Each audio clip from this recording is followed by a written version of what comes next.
This championship may not be over, but there's no doubt the fat lady has fully warmed up her tonsils. Michael Schumacher can afford to drive for points in the remaining 6 races, while David Coulthard has to win today. And for the rest of the season, really, it's a very tall order for the Scotsman. But Ferrari aren't painting the town red just yet. This weekend, they've been hit by a blue and white blitz.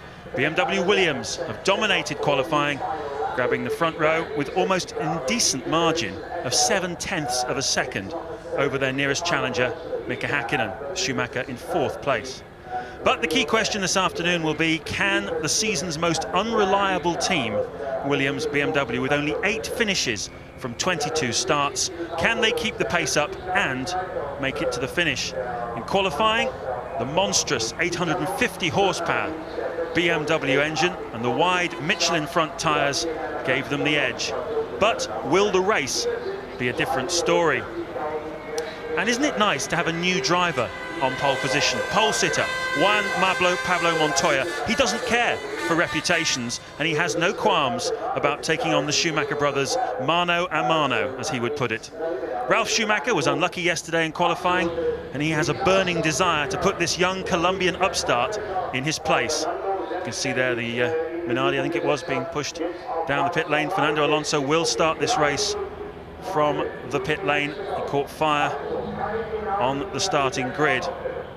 In front of the 100,000 German fans then, Ralf Schumacher wants to put this guy fully back in his place. Williams have grabbed the headlines so far, but as Martin was saying on the grid, McLaren are looking very strong. It was very close this morning in the warm-up, just 1/10 of a second separating the top 4 cars: Ralf Schumacher, Montoya, David Coulthard and Michael Schumacher. And Martin, it's really going to come down this afternoon, I think, to strategy and reliability, isn't it? I think clearly the fact that the Williams drivers sat out a lot of the warm-up and Ralf Schumacher choosing to do most of his mileage in the spare car, I think there's no doubt about it that BMW engine, I think they rev a little bit higher with that. I'm led to believe they do about 400 kilometers before they virtually throw the engines away, 250 miles, so they want to minimize the mileage on that engine this morning. Suggests to me there's a slight Achilles heel there. They did have some engine failures in testing at Monza recently, which is a similar style of racetrack, of course. And I'm led to believe the Ferrari engine and the Mercedes-Benz engine can do well over 500 kilometers before they have to pull them apart and throw a lot of bits away. So quite clearly reliability could play an issue. That's Marquez you see in the pit lane. Of course, Alonso was the car that caught fire, so that means we've got no Minardis at all on the grid, Martin. Just looking down, you can see the back row of the grid is in fact just Arrows's. Both Minardis in the pit lane. Alonso will start, Marquez clearly won't. I wonder if they've given Alonso Marquez's car. I don't know whether their spare car is absolutely ready to go or what, but just a thought went through my mind as I saw Marquez getting out of what appeared to be a healthy car. It was certainly parked on the grid. That's a good thought, Martin, definitely a good thought. The spare was set up for Alonso this weekend, but maybe there was a problem with it. They quite often do a sighter lap just on the parade laps, the 15 minutes before they form up on the grid. The lead driver will put a lap or 2 on the spare car, but we don't know what the situation was with Minardi. Tyre blankets coming off then. Those are the tyres that Coulthard has been complaining about this weekend. The Bridgestone tyres didn't work out for him yesterday, but they were fine for Michael Schumacher and the other runners. Coulthard having a particular problem in qualifying yesterday, which deposited him down into 5th place. Big Mexican wave then from this 100,000 strong German crowd. I remember when I started in Formula 1 11 years ago, you could see plenty of spaces in the grandstands. But ever since Michael Schumacher's arrival, you can't even get a grandstand ticket 2 years in advance. That's how popular this sport has become in this country. They want to see the Schumacher brothers triumphant again today. Will they? Well, we're going to find out in a little over an hour and a half's time. It's incredibly exciting here. Wonderful atmosphere. The humidity has really grown. It's quite moist out there. Temperature in the air, 28 degrees. Not quite as warm as it was yesterday, but still plenty warm enough for a motor race. Track temperature's not too high though, James, really, certainly not as high as we saw in qualifying yesterday, and this is a track that doesn't absorb the heat like some of the others. You'll see it's lighter in colour. Ron Dennis was talking to me about this morning, saying it's a lighter texture in colour and it doesn't soak up the temperature, and I don't think that's going to play a big factor this afternoon. We understand that they're cleaning up Alonso's car that caught fire on the grid, and Marquez is going into that, so maybe they've given Alonso the healthier car. Team tactics, understandably, Alonso tends to be faster than Marquez, so I can understand why Paul Stoddart would do that if that is indeed what he's done. Maybe they had another technical problem, but a beautiful sight then as the cars head out into the forest. This is such a narrow track, James. Really does feel narrow in a Formula One car over 200 miles an hour. Because it's bumpy, you can't run side by side very closely with another car without feeling that you're going to, you know, touch at some point quite easily. And then there's very much a desperately late braking points and threading one by one through these tight chicanes. I was interested to hear what you were saying on the grid about taking the wing off. Some of the cars have taken the wing off. They want to go faster in a straight line. Clearly overtaking today the absolute priority. I think the only chance that McLaren have got of beating Williams today is to try and get track position, basically, and that's to be faster down the straight. If they don't do it quite early on in the process, then their rear tyres will start to fade, I believe, because the car slides around a lot more in the corners with less downforce. Remember, these cars are like aeroplane wings upside down. The wing is pushing the car into the racetrack. Take away some of that wing, you take away some drag, you go faster in the straight lines, but you struggle in the corners to really maximise and get all the grip you need. A real festival of colour here in the stadium section. There's Ferrari's master strategist, Ross Brawn. And there is the Williams team. Sam Michael with his back to you. He's the main strategist. Patrick Head on the right there. Interesting that they're in heated discussion about something. But casting around some of the team managers, they're all saying we don't think it's going to rain this afternoon. It's definitely boiling up a little bit in the sky. And it's a little bit windy out there, but no team that I've spoken to is expecting rain during this race. Juan Pablo Montoya then brings the field round, his first pole position in Formula One, but by no means his first pole position in serious motor racing. He was the pace setter over in America in the kart championship. Won 10 races over there, of course, won the very prestigious Indianapolis 500 last year. Chip Ganassi's team, his teammate though, Ralf Schumacher, he has one pole to his straight to the scene of the final part of his accident. The race is stopped, it's on lap 1, therefore it'll be a whole new restart. Michael Schumacher can take to the grid in the spare car. That is why you're seeing the action going on there. Michael Schumacher can start this race. What a crazy start. What a crazy start to the German Grand Prix. You're going to get it all over again, folks. The only bit you won't get was another grid walk, but you'll get everything else. You get a new start, new parade lap, and we will have a new formation situation. 14:26, then there's a 20-minute restart procedure. They go into the whole new procedure, and that has already been declared at 2:26 local time, 1:26, of course, in the UK, when they're going to restart this race. You've seen situations like that in the past. And there's another angle then. Michael slowing down. He's effectively out of this race, James, at this point. Look, and now he certainly is through this incident now. And that is a horrible, horrible accident. And isn't it amazing? They've only just left the start line, and look at the energy and look at the speed with which he continues, despite having ripped off his wheels and bodywork. Look at the speed where he now connects with the tyre barrier, and that is virtually from a standing start. We're hearing now that Michael Schumacher, they're going to check that Luciano Berti is okay, to apologise, no doubt, for an awful, awful situation. There's a strong sense of brotherhood between these Grand Prix drivers that test themselves to the limit against each other every 2 weeks. Michael just checking that he was okay, but we're hearing that Schumacher had a gear problem. He didn't have any second, third or fourth gears as he accelerated up through the box. So restart is going to come up around the corner, and all to play for still here at Hockenheim.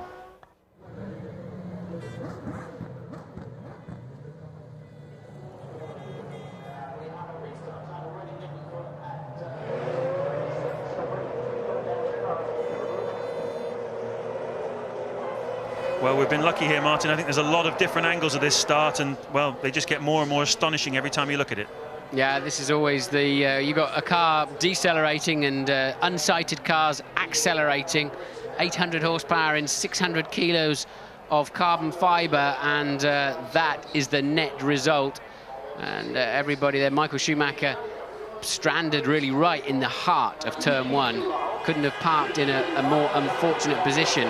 And I think a touch of inexperience there for Berti. I think he could have seen that one coming a little bit earlier, but at the same time, I know just how easy it is to be just looking slightly left or slightly right, and not, as strange as it may seem, you can't even see out of these cars directly ahead that well. It's actually a little bit difficult to see straight over the top of the dashboard. You're always in corners tending to look 30 degrees to the left or 30 degrees to the right, or you're checking in your mirrors or whatever, and that is what happens. And then a lonesome Michael Schumacher in the spare car comes around to join the restart.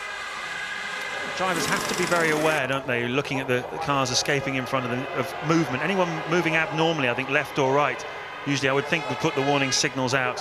Juan Montoya there, looking every bit as cool now as he did when you caught up with him a few minutes ago. Coulthard not looking too cool though, Martin. He's had a troubled weekend, really, hasn't he? I think David, until this morning, was unhappy with the way his car was working this weekend, and finally hooked it up to be just a 10th off of the Williams in third place. Williams first and second, and a fraction behind was David Coulthard. So he certainly seemed to have a better car, but the McLarens were going backwards as well in the early part of that first lap.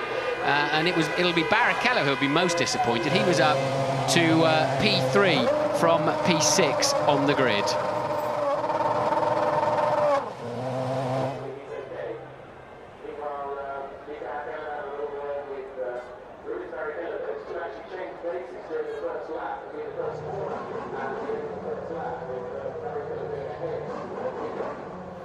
It's just gone 11 minutes past 2 here in central Germany, and we should be watching a Grand Prix underway, but as a result of a major accident into the first corner at the original start, we have a red flag, and the race will start in another 15 minutes time. So we're going back to the formation on the grid. All the cars are there, and there is Michael Schumacher, who has now got into the spare car. He was involved in the incident with Luciano Berti into turn 1, and here is the truck just sweeping up the bits of carbon fibre debris, which of course is so potentially damaging to the tyres on the cars. It was a good decision, I think, to stop the race, but really there's Häkkinen and David Coulthard have a discussion. Really, one wonders whether or not they mightn't have red flagged it a little bit earlier even. Ted Kravitz, what can you tell us? Yeah, James, I'm down here back on the grid. Of course, some of us can get back onto the pit wall. I'm right opposite Michael's car. There is a calm sense of, all right, let's just do it one more time. It is an incredible let-off for Schumacher. It was looking terrible for his World Championship hopes, not that they were that bad anyway, but it was looking just the thing for David Coulthard. However, he now is into the spare. He looks calm. I mean, he's not, you know, gesticulating around or anything. He's okay.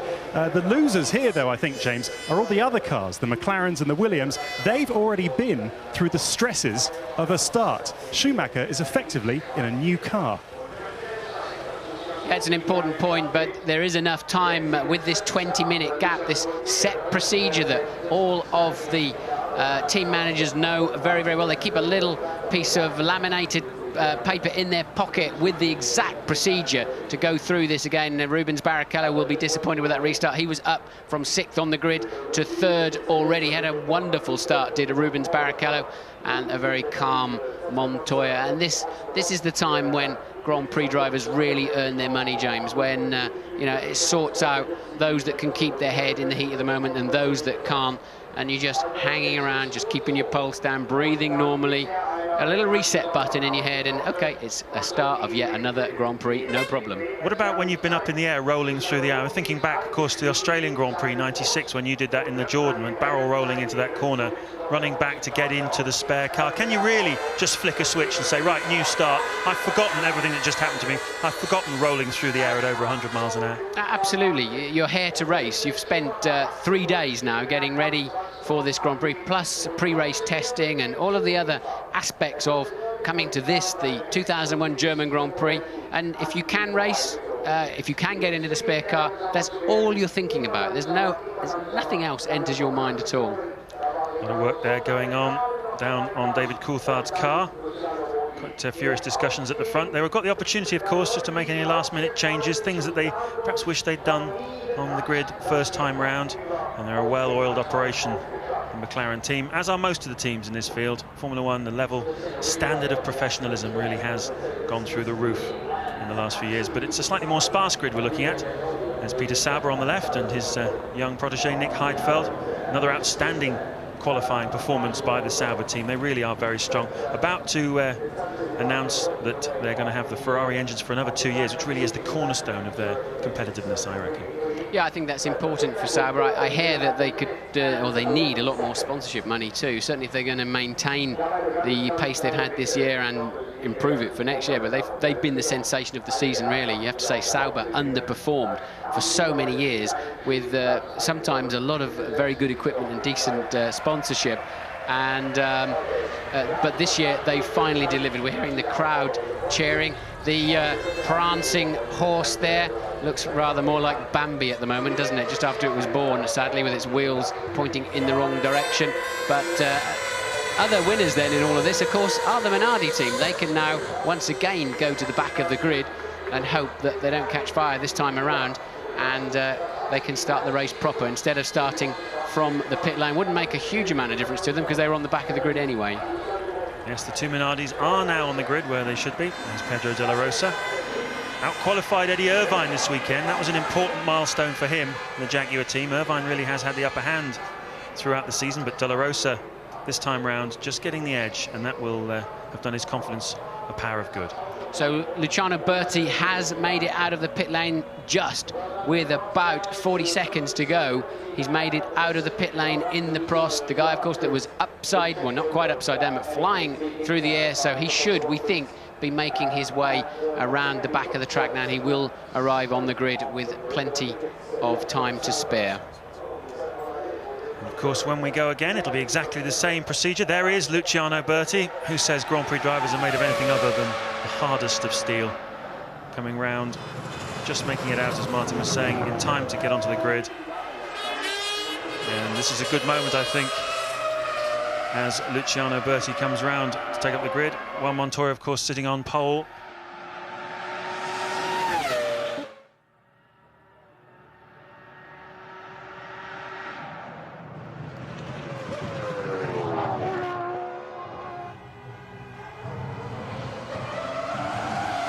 Martin, when I'm looking at that, I'm just remembering the accident of Pedro Diniz in the Sauber at the Nürburgring a couple of years ago with the roll hoops. There's the reaction. The Ferrari garage, of course. That's Luca Baldesseri with the glasses on the right. He's Michael Schumacher's race engineer, and he knows just how huge an impact that was. Look at Benaldi, though. Yeah, you're right. Benaldi was at great risk there, and of course Berti did go completely upside down in that incident. It was a complete roll, and I'd be surprised if it hasn't hurt his back as well. That was quite a landing, that one. I was just saying, Pedro Diniz's accident a few years ago, remember when his roll over hoop just broke off completely? Since then, the FIA introduced more stringent crash test regulations, as we see again Schumacher just talking with Berti. And that seems to have saved Berti's bacon anyway. That's more stringent rollover hoop. But look at this. The car is already prepared for him. And a very slick operation down at Ferrari to get their main man back out on the circuit. He's got a second chance. They've all got a second chance. And the Grand Prix of Germany will kick off in about another 5 or 6 minutes' time. Yeah, I think the big difference, though, is that Pedro Diniz landed upside down on grass, so the rollover hoop digs into the grass and just rips it off, whereas at least if you land on the tarmac, it sort of scrapes along the top, and it makes quite a big difference, though. They're so strong, these modern Grand Prix cars. David Coulthard there, having the steering wheel refitted. He'll be thinking again about what he can do off the start line. Needs to get ahead of Michael Schumacher. That's got to be the objective. And Schumacher, of course, doing everything he can this afternoon to keep the Scotsman behind him.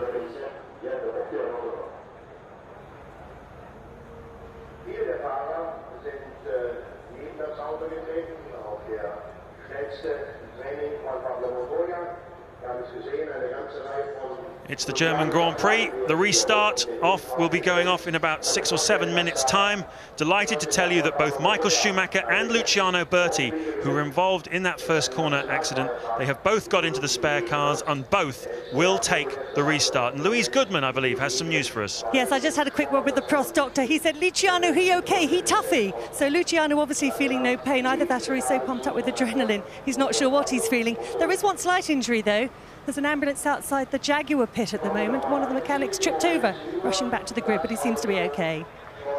Yeah, I wonder, I don't think Luciano Berti will feel quite so good tomorrow morning when all the aches and pains come through. Wouldn't surprise me at all if he hasn't shunted the vertebra in his back up a little bit, because it was a very, very heavy landing. He did actually go completely over and then landed on its under tray, minus enough wheels for it to be really a very, very painful landing. So that is the view then from the high cam of the cars ready for the restart, and Mika Häkkinen looking moderately happy with life, doesn't he? He looks pretty calm and cool.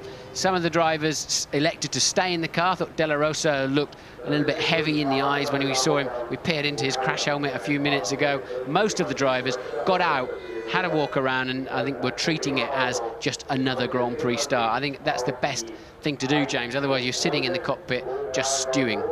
This is the second major accident for Luciano Berti this season. Of course, in the qualifying at the Australian Grand Prix, as you will recall, he had a very substantial accident in the Jaguar, which he was then driving. Transferred, of course, to Prost team in around about the Spanish Grand Prix time. Let's take another look at the restart, Martin. This is the best angle, I think, this one. Yeah, and Berti then is unsighted behind the Jordan that's going to flash through the picture now, and suddenly realises he's closing in on the back of that Ferrari, hits the brakes, but it's way too late.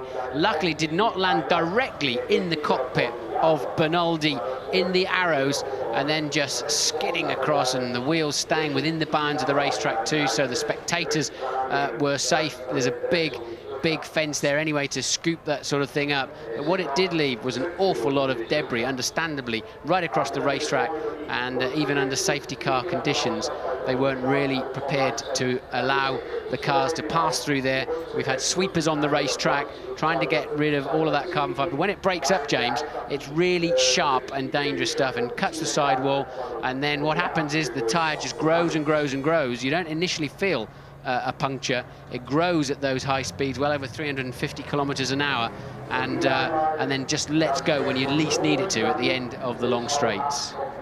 So the safety car moves off. 4 minutes to go. You see 4 lights on the top there, 4 red lights. That means 4 minutes until the race will start. Just time for me to tell you a nice story I heard about Juan Montoya as we looked there at Mika Häkkinen. Montoya, as a young man, raced in Colombia. Got as far as he could through karts and single-seaters and Formula Vauxhall Viva and whatever else they had over there. Realised he needed a bigger, wider platform. But of course he had no money. His father is an architect, not a terribly successful one, and he needed a break. So he went looking for a racing series where there would be prize money available for the young drivers. Went to America. The big problem then was, how does he get to America from Colombia every fortnight?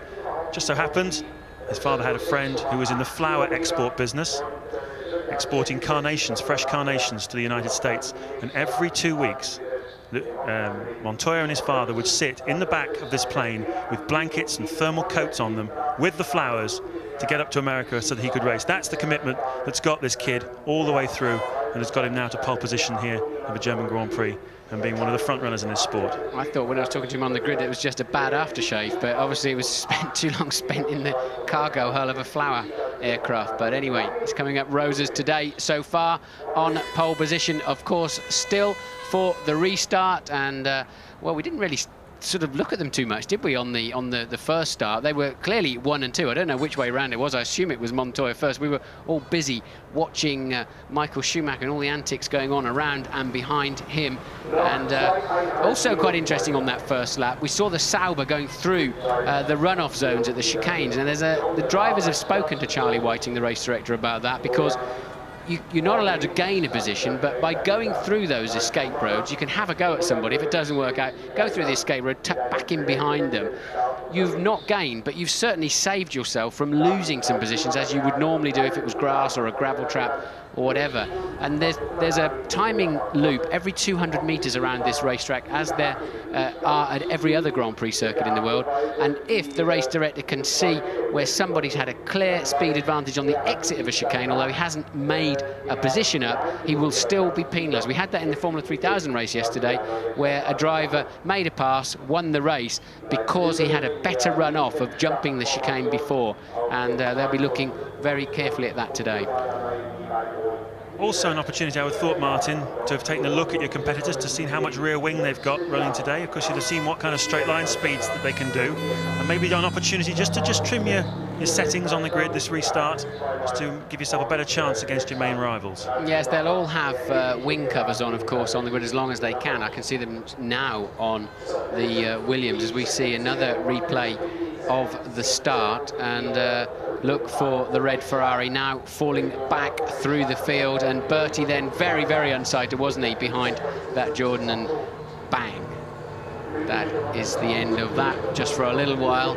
And, well, as we've said, luckily all of them are back in cars, back on the grid, ready for another attempt this afternoon. The engines have fired up now, and Schumacher very concerned there about Bertie's health. I think that's what that little discussion is all about. Are you okay? Because Michael knows how easy it is to do that. And remember that Michael had lost his gears, so effectively he was out of that Grand Prix. Yes, a lucky escape for all of the men. Talk a little bit about race strategy now. It's a 45-lap race, of course, here at Hockenheim. They use about 160 kilos of fuel. And we're expecting the one-stoppers to come in around about lap 25 to 30. Look at Montoya pointing slightly outwards. It's an interesting angle. I haven't seen that one before. Normally the drivers point in at each other, certainly trying to block anyone coming through.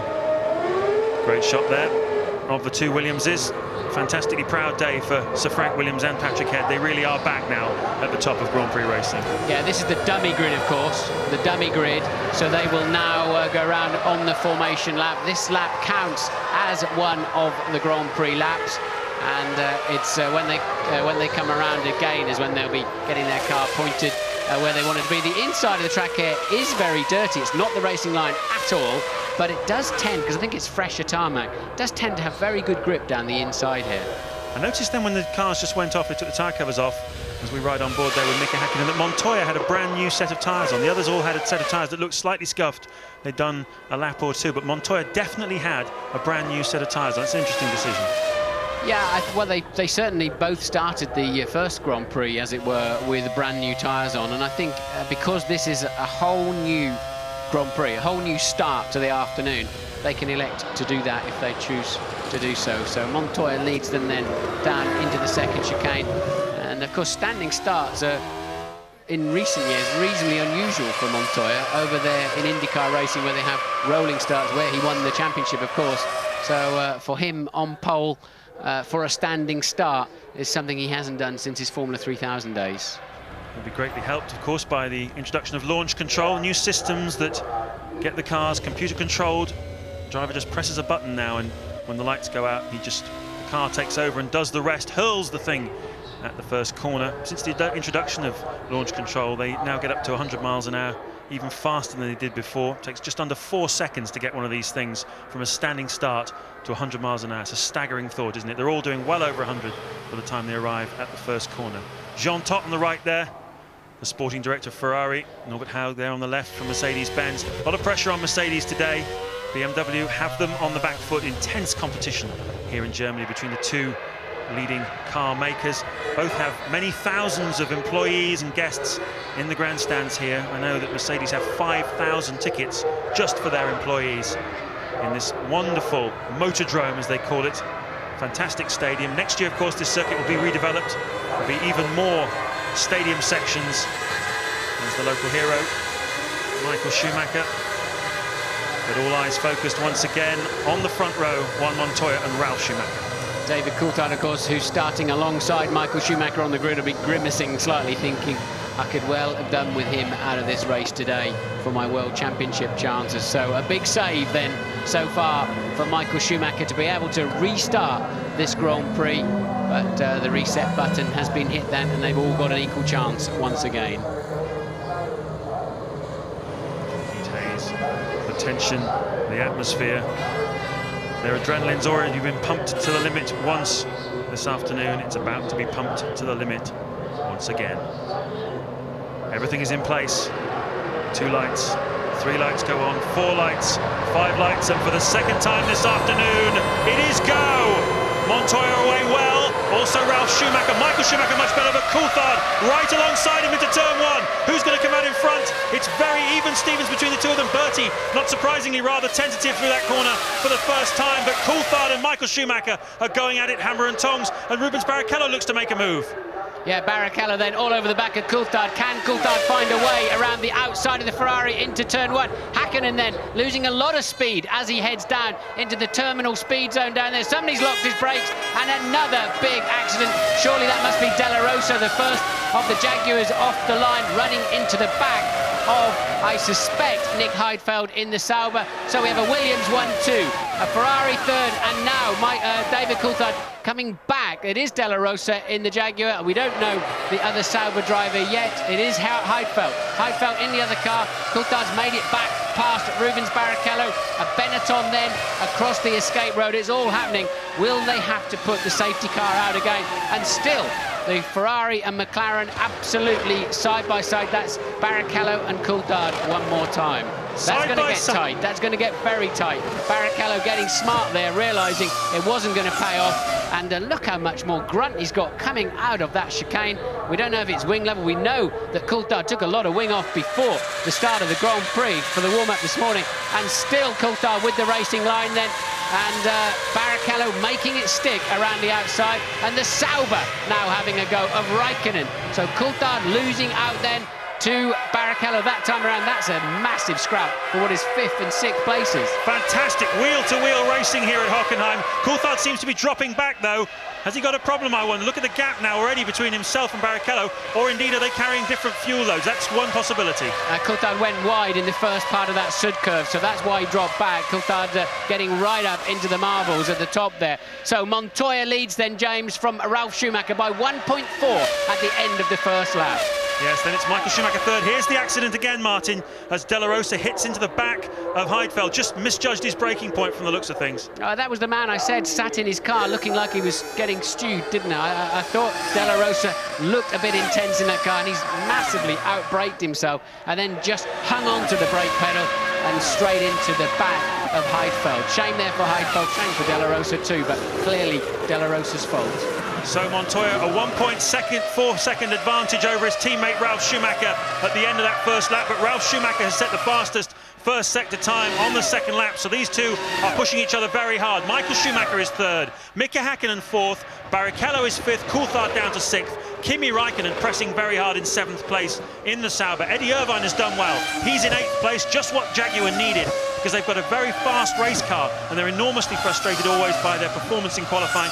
This gives Irvine possibly a platform for the afternoon to really do something. 9th is Trulli and 10th Villeneuve. And Barrichello now lining up Mika Häkkinen. So are the Ferraris running lighter, or are McLaren just way off the pace at the beginning of this Grand Prix? They were some 5 seconds adrift at the end of the first lap already, so at least still got the Williams in sight down the long start-finish straight here. And look at Barrichello then all over the back of Häkkinen. Never mind Barrichello, look at the gap now between Montoya and Ralf Schumacher, over 2 seconds. The Colombian is really pushing hard, pulling away from his young teammate. Similar age, both 25, within the heart of this Williams team, and they're both desperate to make their mark. Some great scrapping going on also through the field. Barrichello and Häkkinen very close together in the battle for 5th place as well. Jenson Button fans, he's 13th at the moment, not bad, up from 17th on the grid. Montoya sets a new fastest lap. Yeah, remember Montoya led the Brazilian Grand Prix, and Barrichello, look how close he is now. Häkkinen will have to go to the inside, but the sort of speed differential we saw last time around, Barrichello can go right down the outside, and that was like taking candy from a baby, wasn't it? That was so easy, because really when the drag is coming in heavily at the end, they're doing 220 miles an hour at the end of those straights. Really, the Ferrari looked a lot cleaner through the air. Whether it's wing level or whether it's just aerodynamics, we don't know. Whether it's fuel, indeed. You mentioned before they could be running a little bit light. Gerhard Berger won this race back in 1997 on a 2-stop strategy. Let's have a look at it from Mika Häkkinen's perspective. Just breezes past, doesn't he? Absolutely, and I can see now that that's earlier in the race, actually. I think that's how Michael took 3rd place at the start of the Grand Prix, James. That's down the outside, and Häkkinen's car seems to hit a brick wall, doesn't it, and just stops accelerating, and they're just into the early part of the braking zone anyway there, and the Ferrari's menacingly, and there is the accident behind. De La Rosa miles out of bed with his braking, panicked really. Once he realised he was a bit deep, just hit the middle pedal, and it did not slow down. It will never slow down while you've got your wheels locked up. It's just the same as on the road. And Montoya then, his lead up to 2.5 seconds last time around. Well, there was nothing between Ferrari and McLaren in this morning's warm-up. It was very close indeed, as it was yesterday in qualifying as well. So what has happened with the McLarens this afternoon? Have they got an end game in mind? Are they carrying more fuel? All these things are possible, or simply have they got the wrong wing angles? David Coulthard unhappy with his car yesterday, but Mika Häkkinen very happy with his. Now look, Barrichello then, has he passed Häkkinen? Yes, he has. So, well, we saw that, didn't we? So Barrichello then immediately pulling out a big gap on Mika Häkkinen and beginning to home in on the back of Michael Schumacher now. So we're wondering, is he on a lower fuel load? Because it really did seem remarkably easy, didn't it? It certainly did. Montoya at the front, though, continuing his relentless progress away from everybody else.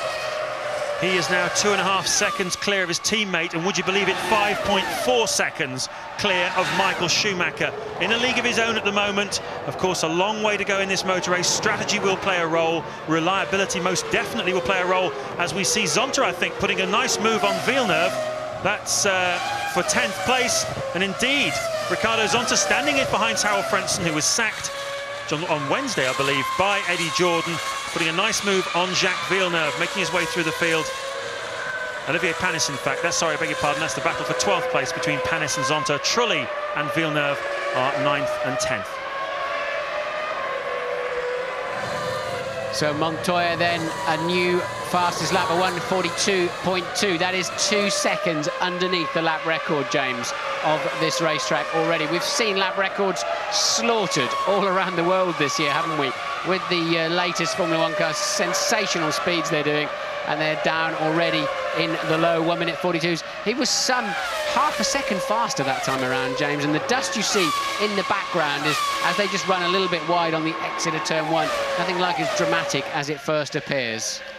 The pace of development in Formula 1 is relentless. And certainly the biggest leaps at the moment being made by the tyres.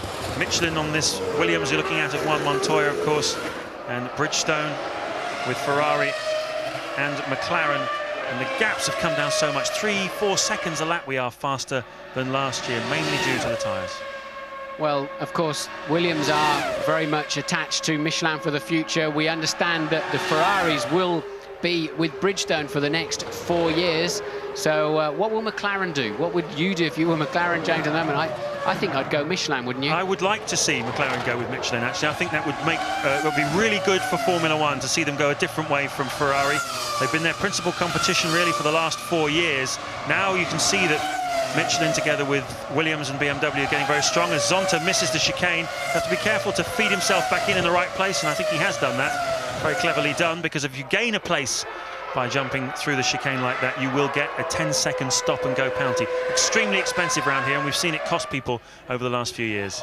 Yeah, I went down one of those escape roads backwards once in a Ligier and still got penalised and had a stop-and-go penalty, which I never did understand. You normally get a fine to go with that as well. But anyway, look, the Ferraris line astern. Barrichello just 7/10ths behind Michael Schumacher. They're 3rd and 4th. Häkkinen 5th and 6th, but they're lapping well over a second a lap slower than the leading Williams at the moment. So it didn't look like it after the warm-up that Williams were going to run and hide. Certainly did after qualifying yesterday, but right now they are disappearing. They're a full 7.6 seconds ahead of 3rd place man Michael Schumacher. Well, it's been a race with plenty of drama at the start. We're looking at Mika Häkkinen's wife, Erja, there. And one of the other dramas we had, of course, was the Minardi scenario, where both of them were off the grid, the original grid. Alonso's car caught fire. Marquez's car was pulled into the pit lane. I can tell you they're running last, 19th and 20th. And amazingly, Martin, as we look at David Coulthard's girlfriend there, Marquez is already 11 seconds behind his teammate, and we're only 5 laps into this motor race. Yeah, and for some reason Coulthard's fuel flap is open on the wrong side of the car. They're held on by, and that's a Jordan with some damage by the looks of it. Looks like he's got his front wing hanging out and and there it's gone now completely. So that was Trulli, we believe. So Jarno Trulli then has clearly run into the back of somebody. No, it's Zonta. I'm sorry, it's new boy Zonta, the man who replaced Heinz-Harald Frentzen, but according to the computer printout here. Well, we saw him making that mistake at the chicane, and Ricardo Zonta not exactly covering himself in glory on his Grand Prix debut with Jordan. Here's what he did. Yeah, he's just tagged, look, and that's a very high-speed middle part of the track, and he went to use the slipstream he'd picked up, and the piece of road he was aiming at just disappeared as the arrows pulled across in front of him. It wasn't too dramatic, it just was, well, that could have been a very nasty incident. It's almost, Martin, like Jordan have put a curse on themselves this weekend, haven't they? They fired Heinz-Harald Frentzen before the weekend, before even his own home Grand Prix. There are banners throughout this stadium saying, Jordan, go home, Eddie, we hate you. And throughout the weekend, they've just had a catalogue of disasters. Engine blow-ups, car failures in qualifying yesterday for Trulli, and again in the warm-up this morning. Now Zonta has lost his front wing, and Jordan will want to forget the 2001 German Grand Prix as Zonta comes into his pit. It's all part of the soap opera of Formula One, though, isn't it? You can go from hero to zero very quickly, but you can also go from zero to hero as well in this game just as quickly, and Eddie Jordan knows that only too well. Let's talk about a man then who's turned his fortunes around. That's got to be Juan Montoya. Yesterday, Frank Williams said he thought that Montoya had a really good talk to himself after Montreal, where he almost got into a fist fight with Jacques Villeneuve in the driver's briefing. He was over-aggressive in Monaco, over-aggressive in Montreal, and this weekend he really has shown he's turned it all around. And Louise has news for us.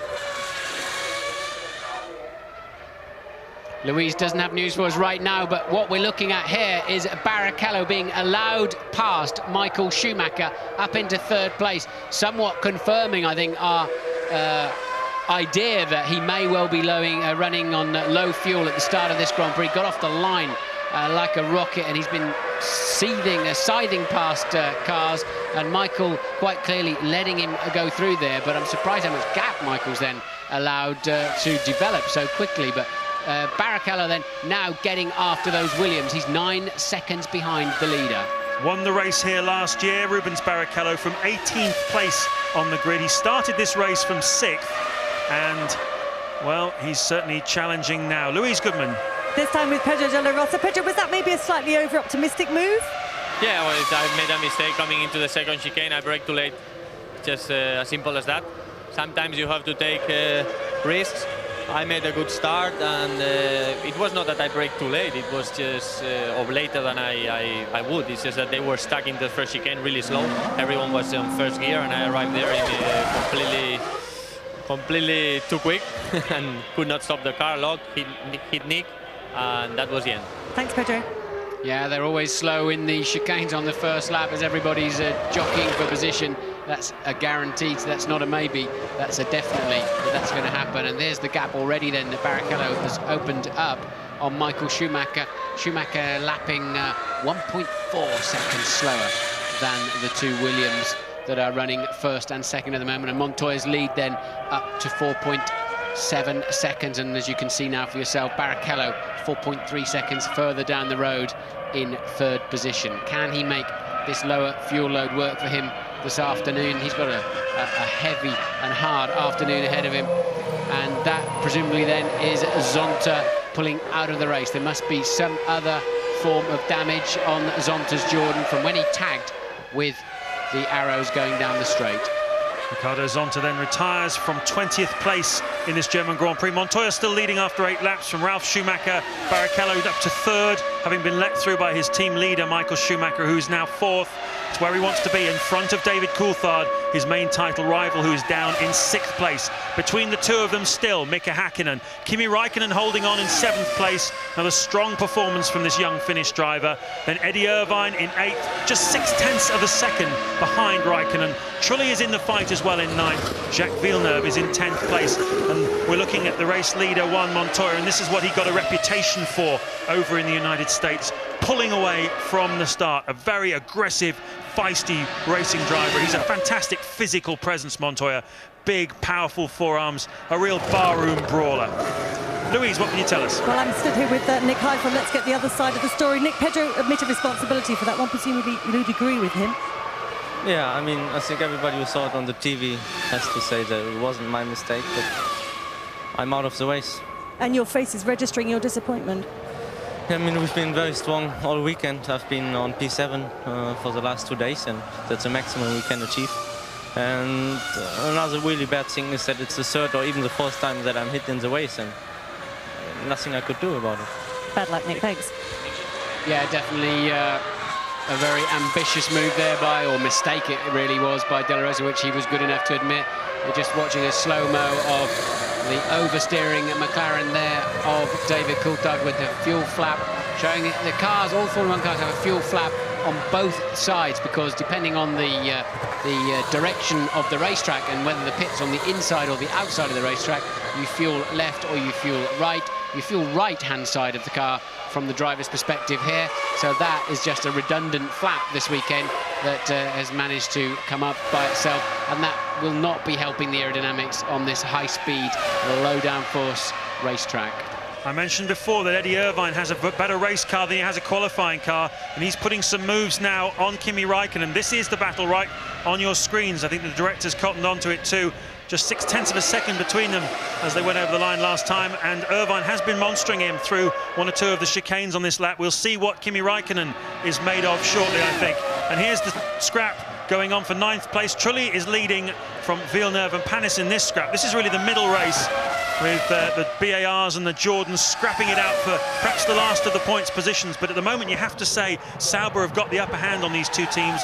Not what we expected, but it's certainly what's being played out here. And I think Panis is ahead now, isn't he, of Villeneuve? So Panis somewhere has snuck past Villeneuve to take that 10th place. Yes, indeed, he has. So 3 Honda engined cars then, a line astern, the other one out of the race with Zonta tripping over early on, tripping over an Arrows and losing the nose and probably damaging the suspension as well.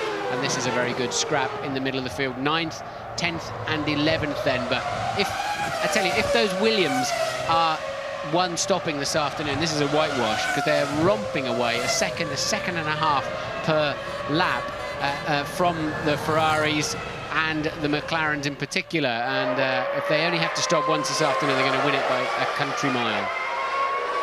It's Montoya turning the same sort of lap times on this last time through as Barrichello, so he's going quickly as well. And we think he's running low fuel. Gives you an idea of the kind of pace of the Williams at the moment. This is a good scrap though. Olivier Panis in the white BAR, chasing down Jarno Trulli in the yellow Jordan. The scrap for 9th place. Jacques Villeneuve has either been passed by his teammate or allowed his teammate through to attack Trulli. This, of course, the battle for honour amongst the two Honda teams. A fierce scrap between them this season, both using the same Works Honda engine. And this is really a racetrack where you can see whether the chassis is better. He's making a move. Yeah, he's making him go the long way round, is Jarno Trulli. And has Panis got enough at the end of the straight? No, he clearly has not. And he really got on the brakes quite early there, did Olivier Panis, realising it wasn't going to work that time around. Braking absolutely is critical here, it seems, this weekend. It's really been underlined. You've got to get your braking right, not just in qualifying to go quickly, but in every sense to make your overtaking manoeuvre. And, of course, in De La Rosa's case, not to go crashing into the back of another car. Absolutely, yeah, but Panis certainly getting on his brake pedal very early in that manoeuvre. I think he gave up on that one very early in the process. But Montoya there locking his unloaded inside left into Sachs hairpin, but no ABS brakes on these cars, of course, unlike most road cars these days. No ABS is allowed, and a good thing too. Needs, you know, I don't think there should be automatic gearboxes either. A fundamental aspect of driving a racing car is turning the wheel, pressing the throttle, controlling the engine power, and knowing how hard and exactly how to and when to brake. And Louise is down in the pits. With Ricardo Zonta. Ricardo, Eddie said to me just before the race, I'm having a nightmare weekend. I think you just added to that. What happened?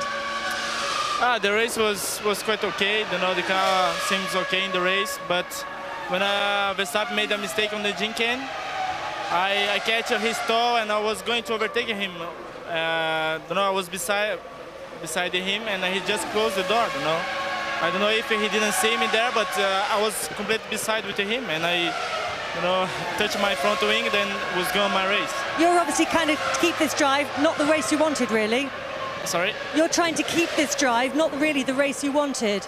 Yeah, it was a very difficult weekend for me. You know, of course I felt some pressure, but I made some mistakes on the weekend, also some reliability problems. You know, it was very difficult. Thanks, Ricardo. And there you saw Panis finally getting braver on the brake pedal down the outside of Trulli. I don't really know why Trulli allowed that apparently to happen so easily, but Trulli looked like he was on the ragged edge trying to slow down as well on the inside line. And Trulli now picking up the toe and coming back, but he does not. He tries to have a go at the last moment. That was really clumsy, totally clumsy of Trulli. He was going to have a go, he's shaking his head in the cockpit, and rightly so. Like, I'll have a go, no I won't, yes I will after all, and that is the net result of a silly spin. I could have done that. ridiculous by Jarno Trulli. Very strange mistake. Montoya leading then on lap 12 by 6.7 seconds from Ralf Schumacher. 7.4 seconds now as they cross the line. He really is in control of this motor race, but there's a long way to go yet. We haven't had the pit stops. An awful lot can still happen. Here's another look at the move. Yes, and Trulli then locking up on the inside. This is the first chicane. And then, no, sorry, it's the second chicane. So it was almost a carbon copy of what happened when he went up the inside of the previous chicane to that. And let's see another replay. Coming up the inside, look, struggling to slow the car down. Well, just a silly, pathetic spin, really, wasn't it? And the man on the move at the moment is Rubens Barrichello. Just 2.6 seconds now behind Ralf Schumacher as we take another look at the spin of Jarno Trulli. Barrichello going faster than Ralf Schumacher that last lap by 0.2 of a second. He's eating in to the advantage. Michael Schumacher and Mika Häkkinen are 4th and 5th, and they're lapping some 1.3 seconds a lap slower than that battle for 2nd and 3rd place as Eddie Irvine comes out of the pits. Yes, Irvine, the only remaining Jaguar, of course, De La Rosa out of the race on the first lap. Irvine was running strongly in 8th. He's on the softer Michelin tyres, the only team to run those of the Michelin runners, and quite clearly is on a 2-stopper this afternoon. So Montoya then 7.4 seconds ahead of Ralf Schumacher. Barrichello just 2.6 seconds further down the road.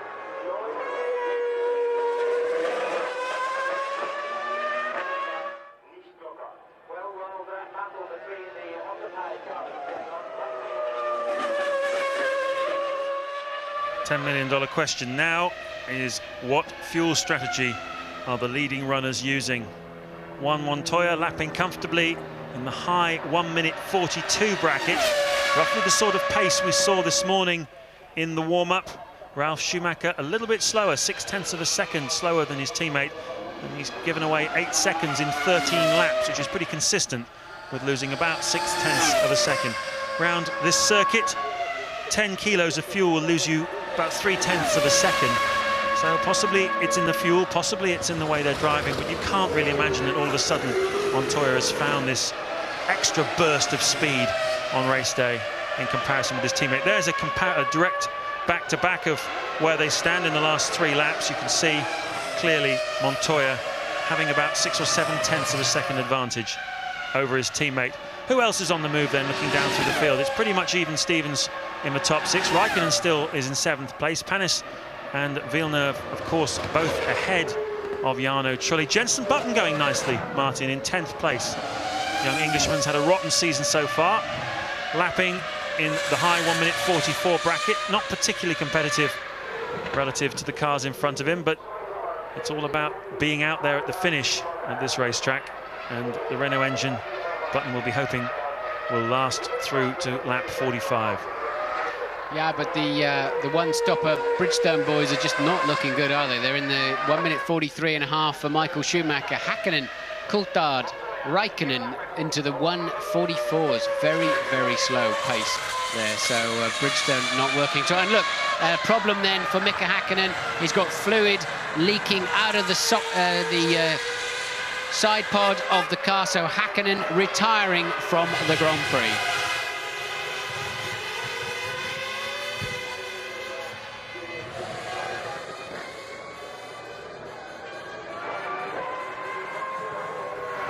Lap 14 of the German Grand Prix, and Mika Häkkinen in trouble. Mika Häkkinen slowing down.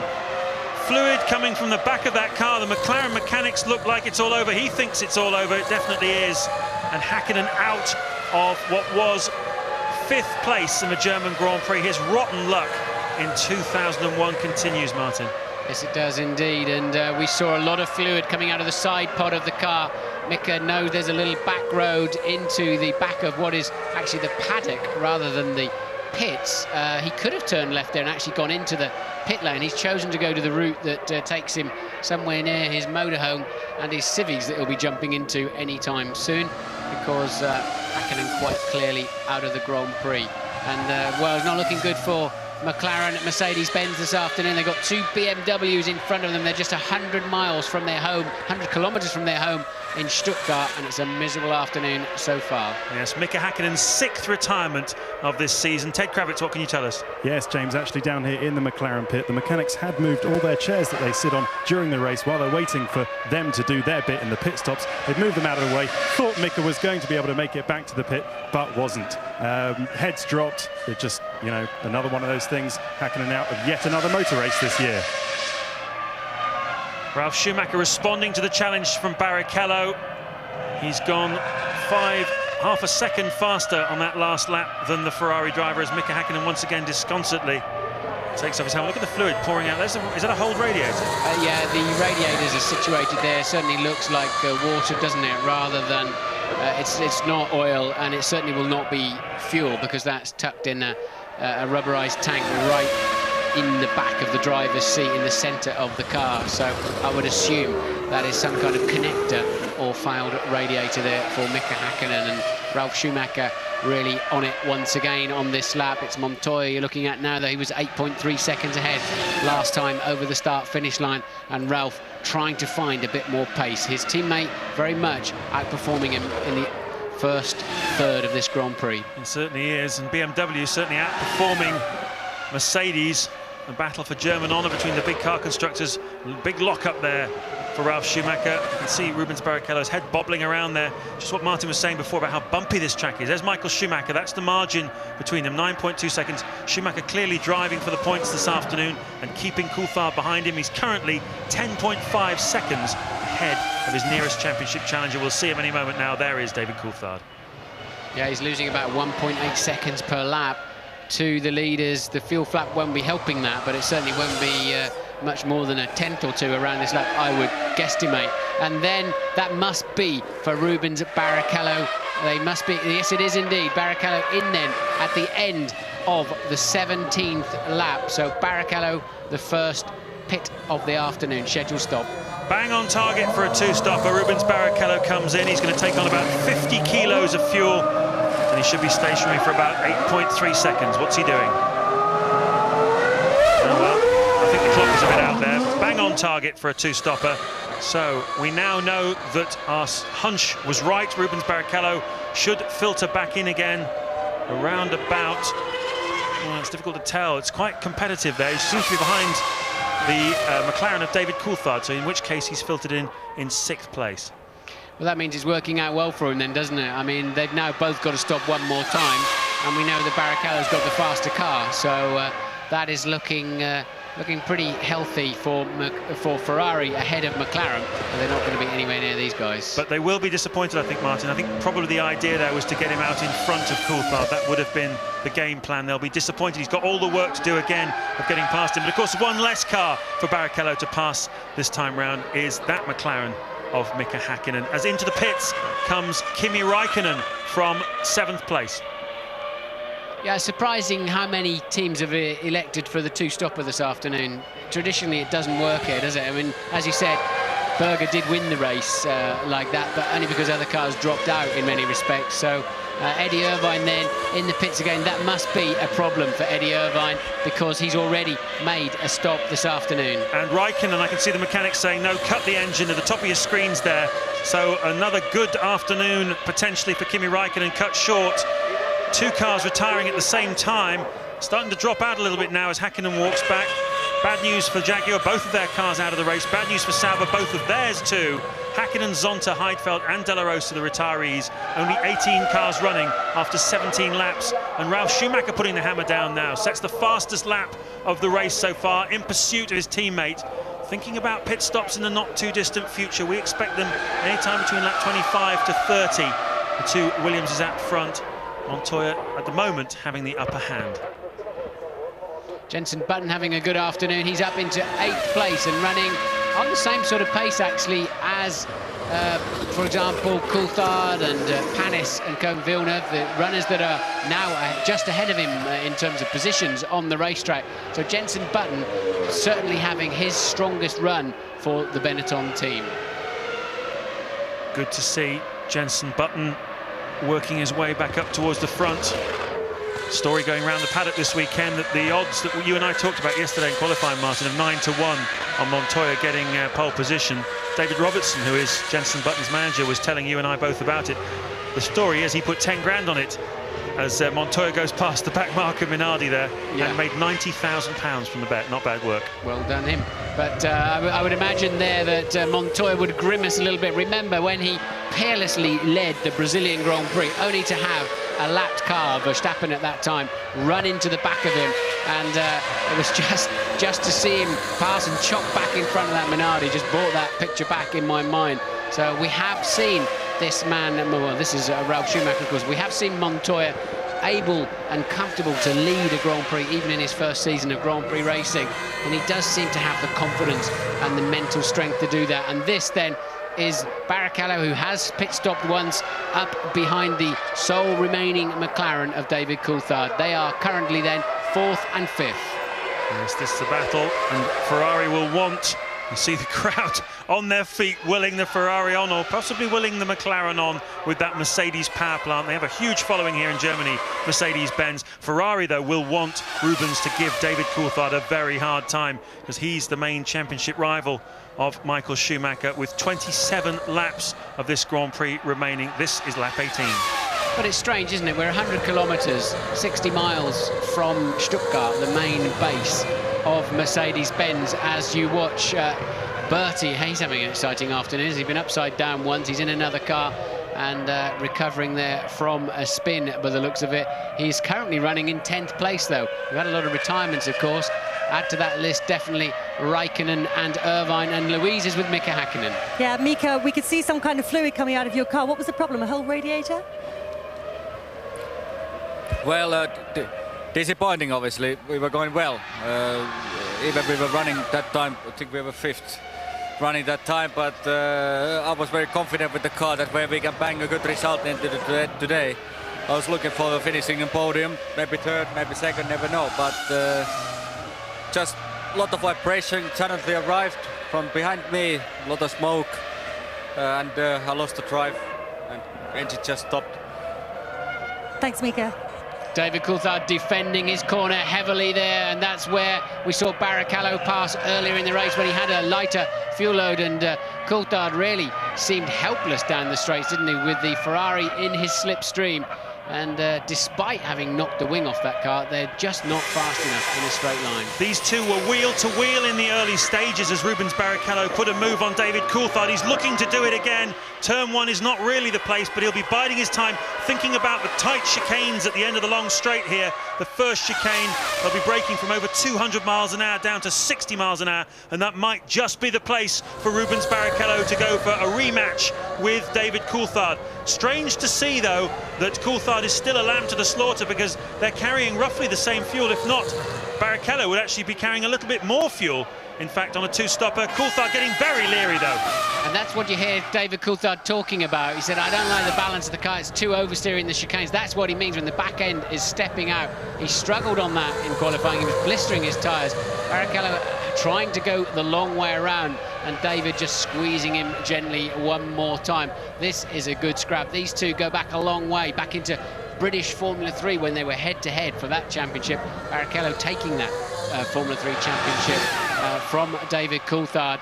But you can't help but look at it. It's not very scientific, but looking at it, there doesn't appear to be a big difference in the rear wing level, although there are many other aspects that are to do with drag of the car. Oh. And look how close, look how hard Barrichello can punch out of those chicanes and make up that distance already before he gets into the slipstream. It's not just Coulthard's car that's been struggling. This is a rematch exactly of what happened before. And once again, Barrichello goes round the outside of the Sachs curve, and he is absolutely flying this afternoon, Rubens Barrichello. A real point to prove. The German fans here, the Ferrari legions, they love it, absolutely love it. Rubens Barrichello then up into 4th place.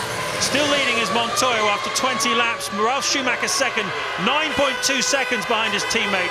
Michael Schumacher now 27 seconds adrift of the Colombian, and Coulthard still having terrible problems to get that car pointing in a straight line out of the corners. And Barrichello 4th and Coulthard 5th. Here it is again. And this is the 3rd chicane. This is the beginning of the move, and Coulthard running raggedly round the outside, really desperately trying to find some grip, and Barrichello able to keep a neater, tidier line, just punch out of the corner. And, well, this is a brave move here, no doubt about it. You're risking, you're relying on the guy on the inside, not just giving you a little tag and sending you off into the gravel trap.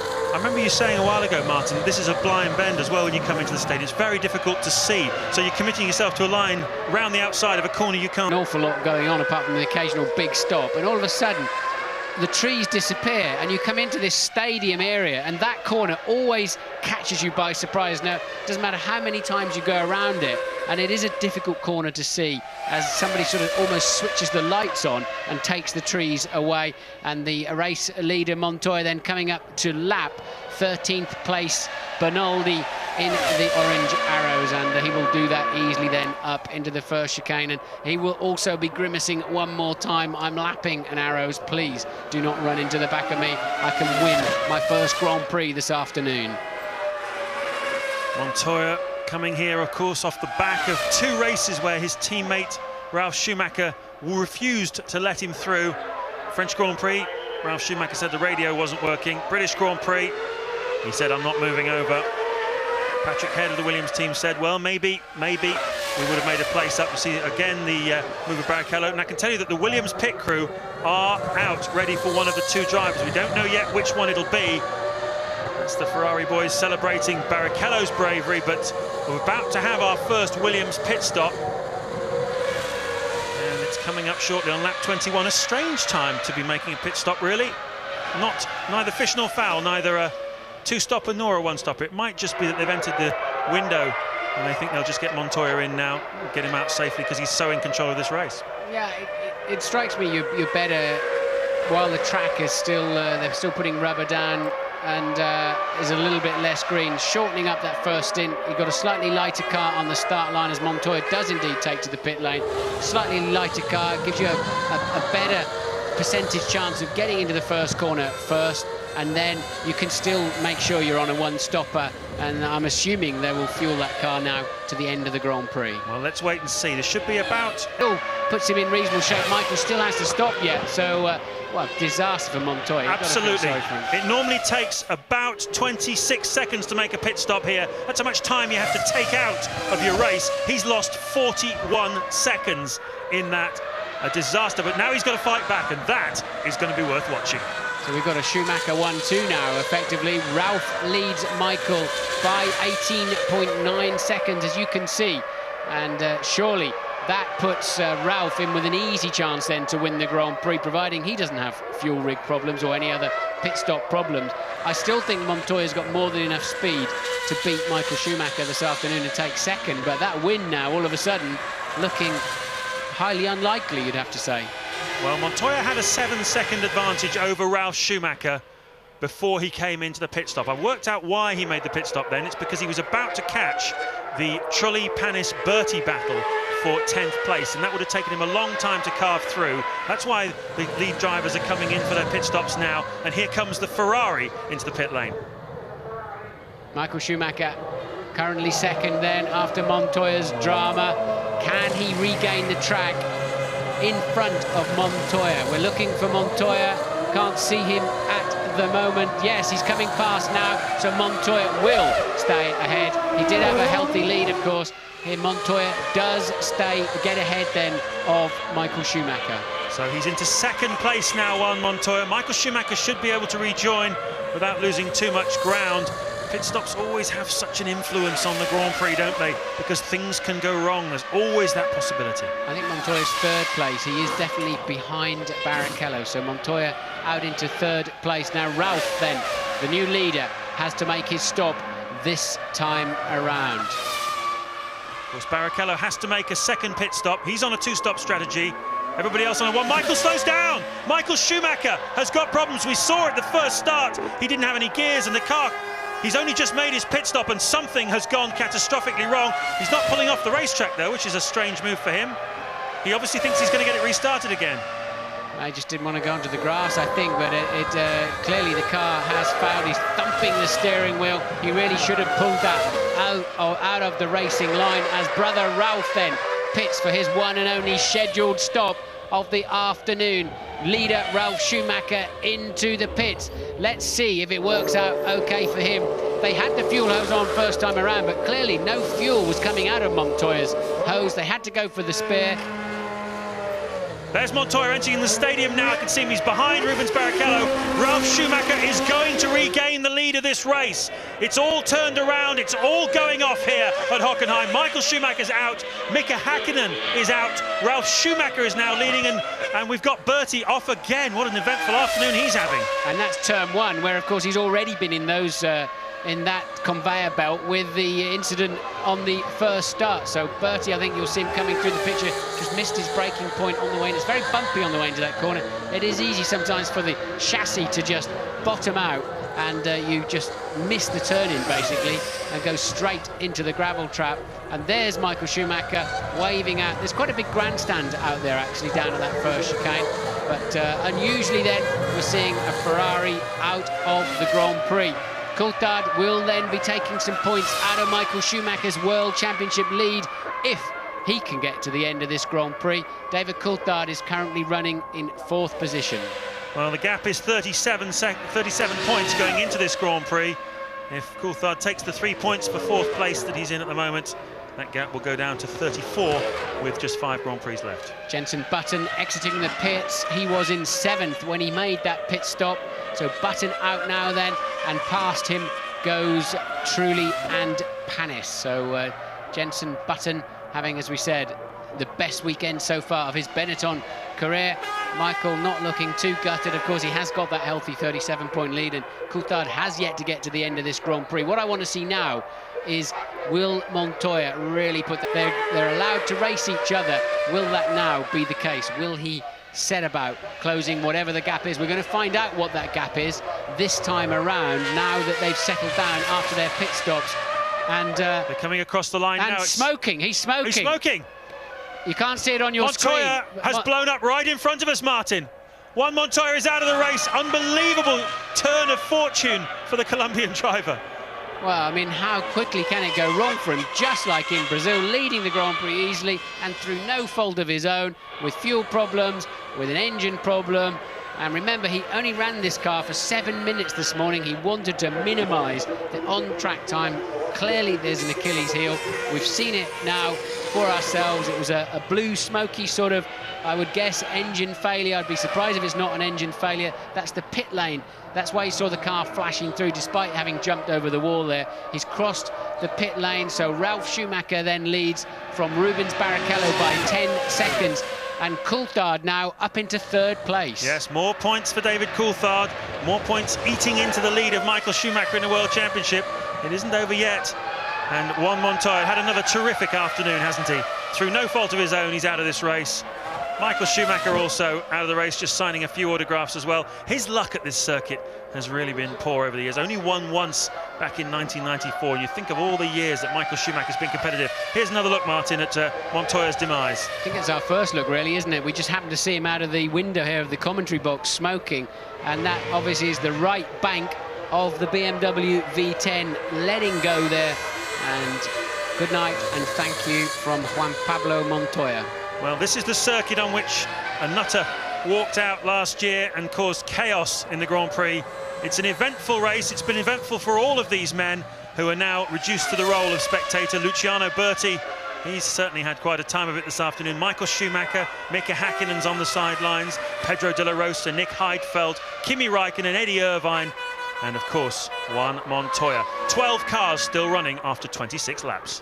And of those cars that haven't stopped yet, 3rd place man Coulthard, 4th place man Fisichella, believe it or not, in the Benetton, sorry, and Jarno Trulli, 7th place man. We saw him spin off earlier on. He did recover, of course, down in 7th at the moment. He's also yet to stop for fuel this afternoon. They must be coming in quite soon. Indeed. Of course, Martin, this is one of these rare races when a lot of front runners drop out. Michael Schumacher, Mika Häkkinen, Montoya from the front-running teams. It's an opportunity for the smaller teams to fill their boots, get some points. It looks like Fisichella at the moment, Alesi there in the points. Fisichella 4th, Alesi 5th. That's Fisichella making his stop, so he'll drop him out. But he's not. He's quite a big gap over Villeneuve. He'll come back behind Villeneuve. He may just be on the fringes of the points after this stop. Nevertheless, An opportunity for all of these guys to get some much-needed points. McLaren mechanics in the pit lane too for this man, David Coulthard. There you see it. So Coulthard in a solid third place. He was 29 seconds ahead of Fisichella, so should easily be able to retain that third place. Just down the road in front of him by 6 seconds is Barrichello, second place man. Barrichello has also yet to stop, but of course so has David Coulthard, and we've seen the Ferrari is faster this afternoon for whatever reason than the McLaren. So this is your leader then. Moving into lap 28, Ralf Schumacher 10 seconds ahead of Barrichello. Barrichello yet to stop again, and Coulthard in for his one and only stop of the afternoon. Quite late, isn't it? At the end of lap 27 for Coulthard. Ted Kravitz. Yes, James, there were looks of resignation at Williams when Juan Montoya flew up. So Coulthard into the pit now ahead of me. A set of scrubbed Bridgestones on for him. Just looking at the tyres. Oh no, the fuel hose does go off. It's an okay one-stopper. The tyres are in a terrible state though, around 10 seconds. I thought it seemed not too bad actually. If that clock of eight and a bit seconds of fueling seemed pretty good for me for one stop. Of course, he now has less distance to go to the end of the race than he has travelled so far. So, and is that smoke I just saw coming out of the back of Coulthard's car? As he may not have been, but I thought I saw just as we cut. Yes, it is. Look, Coulthard. I think that's Coulthard the other side of that bridge, out of the race. Yes, it is. David Coulthard out of the race. So often happens, James. You make a pit stop, the temperatures just rise above a critical point. You hit the rev limiter to leave the pit lane, and bang, out it goes, just like Montoya. Well spotted, absolutely amazing. Indeed, David Coulthard is out of the race. The front runners dropping like flies. We've only got 2 cars from what are considered to be established top 3 teams still running in this German Grand Prix, and they are Ralf Schumacher and Rubens Barrichello. Rubens in second place, just 9.9 seconds behind Ralf, but of course Rubens has to make another stop. Jacques Villeneuve is enjoying the afternoon. He's now up, promoted to a podium position in third place. Fisichella up to 4th, Panis is up to 5th, and Jenson Button, for the first time this season, is in a points-paying position in 6th place. Now that'll be critical for Benetton to score some points. Right now, they're headed to be at the far end of the pit lane for next year when they reshuffle the pack based on championship positions. That's the stricken McLaren of David Coulthard, and that is the European Minardi of what must be no, it's Marquez. Marquez is in the pit, so Marquez having a dismal afternoon too. Norbert Haug then, both of his cars. He's the Mercedes-Benz sporting boss.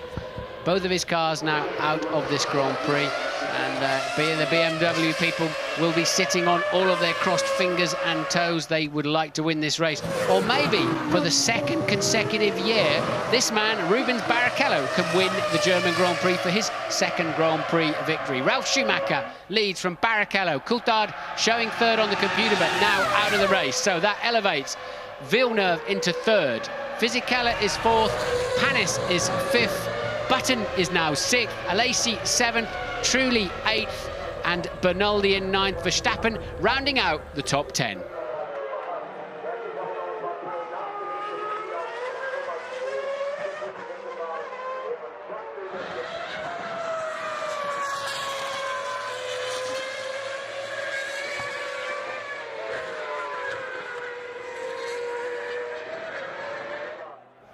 Ralf Schumacher then coming through to complete lap 29. He has a 10-second lead over Rubens Barrichello. We had on that last lap. What will it be this time by? It's up to over 11 and a half seconds, and the Ferrari driver has to stop again. But a great afternoon, really, you have to say, for Jacques Villeneuve, involved earlier on in a tussle with the Jordans. And he's now on a podium position. It would be his 2nd podium of the season if he made it. He was in 3rd place in the Spanish Grand Prix as Rubens Barrichello laps Enrique Bernaldi, who is running in 8th place in the Arrows. His teammate Verstappen also a lap down in 10th place. There's confirmation for you of the current top 8, showing Jenson Button hanging on by his fingertips in 6th place. Jean Alesi is right behind him, though. You're not seeing that battle on your screens at the moment, but I can tell you that Jean Alesi is right in Jenson Button's wheel tracks and is giving him some serious attention. We're not aware of what their pit strategy is.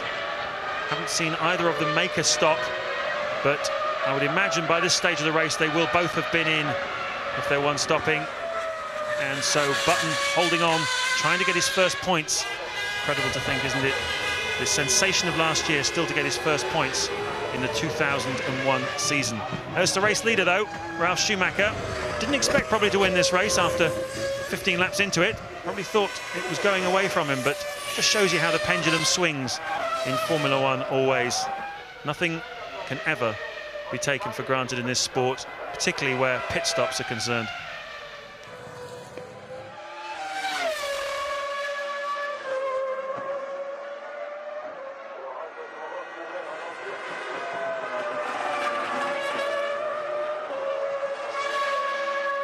Lap 30 of this 45-lap, topsy-turvy, utterly crazy German Grand Prix. We've seen it all this afternoon. We've seen a first corner accident involving Michael Schumacher. We've seen a car rolling through the air. We've seen a restart. Many of the front runners have dropped out, some of them after pit stops, some of them with engine blow-ups. And it now means this man, Juan Montoya, led until his pit stop dropped him down into third place. A disastrous refueling for him. Dropped him right down, and then his engine blew up, and it's meant that Jacques Villeneuve in the BAR is up in a possible podium position. It means that Fisichella in the Benetton had such a miserable season so far. He's now in fourth place in a points-paying position. The second BAR of Panis is in fifth, and Jenson Button is still holding on, although in sixth place, although he's got Jean Alesi breathing all over him. I think this is showing just how dominant Michelins are around here. The harder Michelin tyre, which the two Benetton boys are using. Look at them, they're right up with the BAR Hondas. They're fourth and sixth at the moment. BAR Honda third and fifth. And well, if Eddie Jordan went home from the British Grand Prix feeling very, very unhappy. And no sign of any point at the moment. Jarno Trulli in the sole remaining Jordan back in eighth place. So really, poor old Eddie having a dismal time of it at the moment. But no such problems for Ralf Schumacher. 11.3 seconds ahead of Barrichello. And like we know for sure, Ralf Schumacher will have been told that Barrichello has to come in one more time. And that, surprisingly, is the BAR team getting ready for another pit stop. We're expecting Panis in this time around. So that's actually looking even better then for the Benetton boys. Indeed it is. The BAR team have got some work to do. They're 12 points at the moment in the Constructors' Championship to Jordan's 15, so they could just do with at least 4 points this afternoon to get them ahead of the Jordan team. Would put them up into fifth place in the World Championship. Amazingly, both those two teams are still behind Sauber after that fantastic season that Sauber have been having, in fourth place so far. And Benetton looking as though they might well have a real cash cow of an afternoon here at Hockenheim. We remember 1997 when Gerhard Berger made his great comeback after injury in the Benetton and won this race for the Benetton team. It's been a good track for them over the years. Michael Schumacher's won here for them, and maybe they're going to get some big points today. Here's Panis, though, in the pits. Yeah, he was giving it plenty on the way into the pit lane as well, wasn't he? Panis knowing that he's got to stop and get back out and try and catch those Benettons if he wants to get a decent points haul this afternoon. As you said earlier on, James, this is payday for the midfield and lesser teams. When the big boys have a bad day out, then this you must maximise these days. This is where you score your points and where you get all of the TV money, etc., for the following year in several millions of dollars. And Barrichello's crew waiting for him. Then he comes out of second place. He is a full 59 seconds ahead of third place man Villeneuve. So unless there's any major dramas, of course, Rubens will emerge clearly in second place, but also clearly a long way behind the leader, Ralf Schumacher. Rather annoyingly, he's going to have to lap the two arrows once again. They've gone past us, so he's got like, well, there's a delay here. Fuel hose isn't even on. Fuel hose had to go back on again, didn't it? So similar circumstances to Similar circumstances then to Montoya, but that's still not going to compromise his second place with regard to third, but just puts him even further behind, of course, Ralf Schumacher. What a breathless afternoon we've had, Martin, here in the German Grand Prix. Just shows you can never take anything for granted in this sport, can you? Someone looks like they're sailing off into the distance, and the next thing you know, they have a problem with the pit stop, the fuel hose won't go on, the engine blows up, they catch a back marker, and the whole picture just turns around. I find it curious. Look, they're looking at the fuel rig. I mean, that team, like all of the teams, will spend, several $100 million, the key teams, any of the big teams. And then something as silly as a fuel hose will not work. But they are supplied by a company called Intertechnique. They are delivered to the teams. The teams are allowed to clean them and check the filters and that sort of thing. But it is carefully controlled, the flow rate. Otherwise, you'd have a big advantage during the Grand Prix if you made your machine deliver its fuel much faster than standard. And quite clearly then some gremlins in those refueling rigs that makes a bit of a mockery of the situation. Indeed it does. New rigs this season, and there were some complaints about them and testing of them before the season started. A few teams had some problems. We haven't seen those problems so far in the 11 Grand Prix, but in round 12 we've certainly seen plenty of problems on the Intertechnique rigs. Let's just take you through then the cars still running on lap 33. We look at the two arrows of Benoldi and Verstappen running line astern. We have Ralf Schumacher leading by 14.5 seconds from Rubens Barrichello. Jacques Villeneuve is third, then Fisichella fourth, Button fifth, Alesi is sixth, Panis is seventh, Trulli eighth, Benoldi ninth, Verstappen 10th, and Alonso, the last classified runner, one lap down, in 11th place. And in fact the margin between Ralf Schumacher and Barrichello now has gone through on the computer, allowing for Barrichello's lost time in that pit stop. It's now 47.7 seconds. So Ralf Schumacher, with 12 laps to go, can afford to just take it a little bit easy. We've seen one BMW engine blow up this afternoon. We don't want to see another one.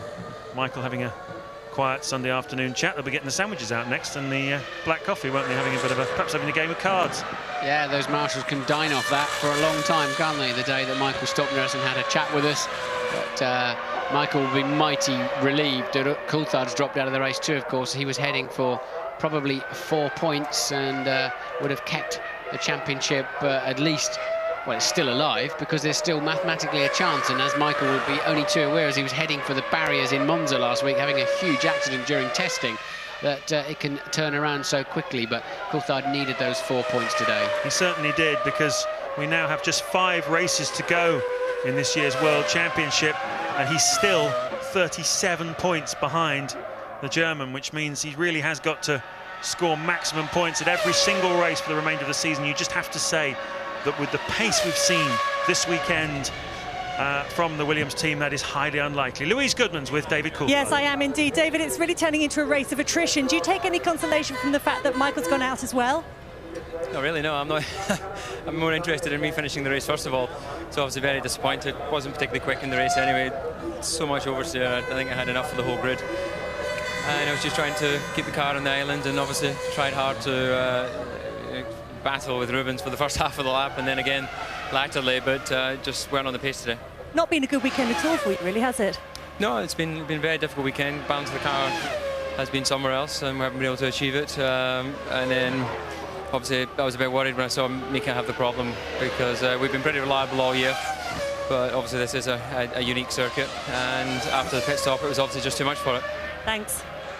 I'm travelling home with David tonight. That's going to be a bit of a grim plane journey. I think that's going to be a bit of misery, because that's not the result he needed today. But what can you do, really? You can only press the throttle pedal and keep turning the steering wheel, and if it won't keep running, not so much you can do about it. But third place man Villeneuve then, he is currently 24 seconds behind Barrichello now. That pops up on screen as I'm talking about it, because, of course, Barrichello had a very, very slow pit stop. So Villeneuve in a podium position.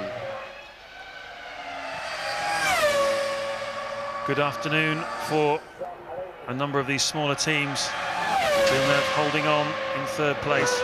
That'll be his second third place of the year, back at the Spanish Grand Prix. Villeneuve up on the podium once again, and of course he's just recommitted, hasn't he, to BAR for next year. Both drivers are staying at BAR, so Currently, they're running third, and Panis, with that second stop of his, has dropped down to 7th place. There's another side to this as well, Martin, which is BMW Williams are chasing McLaren in the Constructors' Championship. 20 points McLaren were ahead of them in second place before this race. This will be 10 for Ralph if he can get to the finish, and that will bring that margin right down there. Frank Williams and Patrick Head are determined to get second place in the Constructors this year, and I know that Ralf Schumacher is gunning for David Coulthard in the Drivers' Championship as well. The gap between them was 13 points, as we see Jarno Trulli pulling out of 8th place in the race. The gap between Ralf Schumacher and David Coulthard was 16 points going into today's race. It will be down to just 6 with 5 races to go. So McLaren certainly can't take anything for granted. Lap 35 then. Ralf Schumacher leading Rubens Barrichello. Villeneuve holding on in 3rd place ahead of Fisichella 4th, Button 5th, and Alesi in 6th place.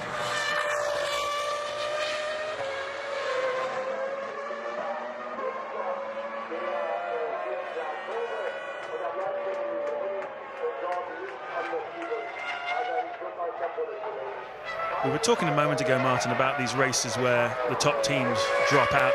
Quite often happens at the start of a season where reliability hasn't quite been buttoned down. But it also happens usually once or twice around about this time of the year, doesn't it? Some little wobble or whatever, a sequence of events just leads to an opportunity for these smaller teams. Yes, but it's often associated with a wet day or something, isn't it? Where, you know, an unusual track conditions or whatever. It's or it can happen at places like Hockenheim and Monza, where we put the engines under an awful lot of stress, and you do get a lot of engine failures, as we have had today. So a lot of, you know, we've got half the pack now, half the field out of this motor race. Yes, we're down to just 11 cars. Alonso doing well, actually, only been lapped once. It is a long lap here at Hockenheim, but nevertheless, fair play to the lad. Lapping in the 1:47, it's about 3 seconds off the pace of the race leader. And Ralf Schumacher, although he is enjoying this enormous margin, really isn't backing off to a high extent. He's lapping in the low 1:44s, which is fairly competitive for the whole pace of the race. He's not backing off at all. Rubens Barrichello very slow on that last lap, 1:45.1. I wonder whether he's decided that second place is going to be the best he's going to do this afternoon. He's 49 seconds behind his rival Ralf Schumacher, so certainly, unless Ralf has some sort of problem, and it can happen. We saw it with Mika Hakkinen, the Spanish Grand Prix. Thought he had the thing in the bag, cruising around on his last lap, and the clutch packed up. Can happen very, very easily. 7th place man, Panis, then about to be lapped, and that says quite a lot around it. It's a long, second longest lap of the year, so to be lapped here is quite something.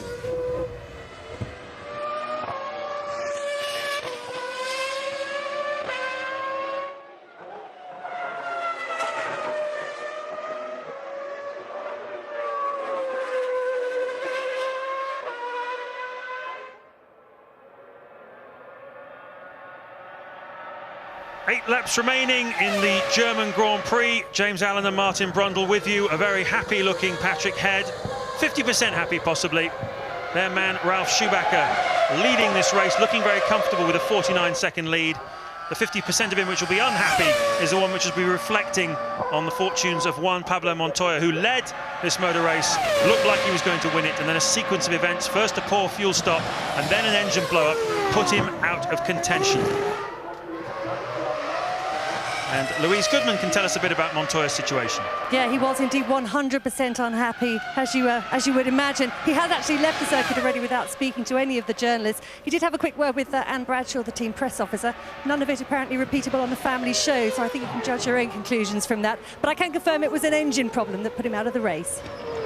So Montoya then joining the other 12 people that are currently out of this Grand Prix. Trulli then has dropped. There's 10 runners. Trulli out, engine problem it looked like. Coulthard, engine problem. Marquez stopped in the pits. Montoya, engine problem. Michael Schumacher looked like electronic or fuel to me on the side of the road. Luciano Berti went off into the barriers in turn 1. Raikkonen, some kind of problem when he was in the pit. Same with Irvine, dropped out of the race after or in a pit stop. Hakkinen, fluid pouring out of a radiator on the left-hand side of the car. Zonta, what happened to him? That's a long time ago, isn't it? Heidfeld knocked out of the race when De La Rosa, the first retiree, smashed into the back of him at the first chicane of the second part of the race. There was a restart because there was a big accident. Michael Schumacher's Ferrari lost drive heading down to turn 1 of the first start and was slammed into the back of by Luciano Berti. Debris all over the racetrack. They had to restart this Grand Prix. Has been incident-packed afternoon. Plenty for the photographers, the journalists and the TV crews around here to report home about. The headlines tomorrow will scream of cars up in the air, of leaders out of the race. It's been a very eventful German Grand Prix. Martin, I have to ask you, as we have just 5 or 6 laps to go, a difficult one this, I think, imagine today. Who is your driver of the day in the German Grand Prix? It's got to be Montoya. A great pole position. He's certainly, I think, lifted himself on a new level this weekend for his Grand Prix career and was just easily leading the race, wasn't he? The problems he had were absolutely no fault of his own, so Montoya surely the driver of the day. It's an indication of just how much Montoya has got his act together this season, that in the 4 races that you and I have commentated on together, he's been your driver of the day 3 times. Is that right? Yeah. Oh, that's interesting. But, you know, maybe Montoya's stopped the silliness of having fights with Villeneuve and making unnecessary comments. Maybe he's realised that these guys that are winning Grand Prix and winning World Championships are so focused. They don't dilute their effort in any way. They just focus on what they need to do and the people around them to get the performance they need. And I think there's a new confidence level in Montoya, and Ted is down in the pits. Yes, Martin, it really is incredible how much of a car breaker this circuit is, but it is a sign, I think, of how stressed the cars and the engines are these days. It is ironic, therefore, that Benettons, who they've got some of the least power in the pit lane with that Renault, are currently 4th and 5th. They can just keep going all afternoon. I can tell you at Williams, Ralph has just had a pit board which just says oil pump, oil pump. So there's still 5 laps for something to go wrong with that Williams. Yes. Yeah, that'll be topping up a tank somewhere. They've got telemetry on the car. The pits will know any levels, fluid levels on the car. That's oil, water, hydraulic pressure, whatever. And quite clearly they want him to top something up or put some kind of auxiliary pump on. You're looking at the battle, and it is a battle for 5th place between Jenson Button and Jean Alesi. Button doing extremely well to keep the Frenchman behind him. We know how hard Jean likes to charge. He's had points already this season. He's hungry for more. Button desperate to get as many points as he possibly can. It's been been a very barren season for him. His teammate Fisichella is 7 seconds ahead of him, and he would dearly love to just keep exactly where he is now for these remaining 5 laps here at Hockenheim. That's Olivier Panis, who's dropped down to 7th place as a result of his 2nd pit stop. Martin, where do the teams go from here? It's been a bit of a watershed race this for a lot of people, hasn't it, this German Grand Prix? Certainly from a championship point of view, Coulthard's really got a mountain to climb. Williams look like they're really there for the remainder of the season. McLaren, they've just not been at the races all weekend. Where do they all go from here, do you think? It's a tough call here, James, because they've got to decide whether they're going to put all of their energy and focus into next year's car now already.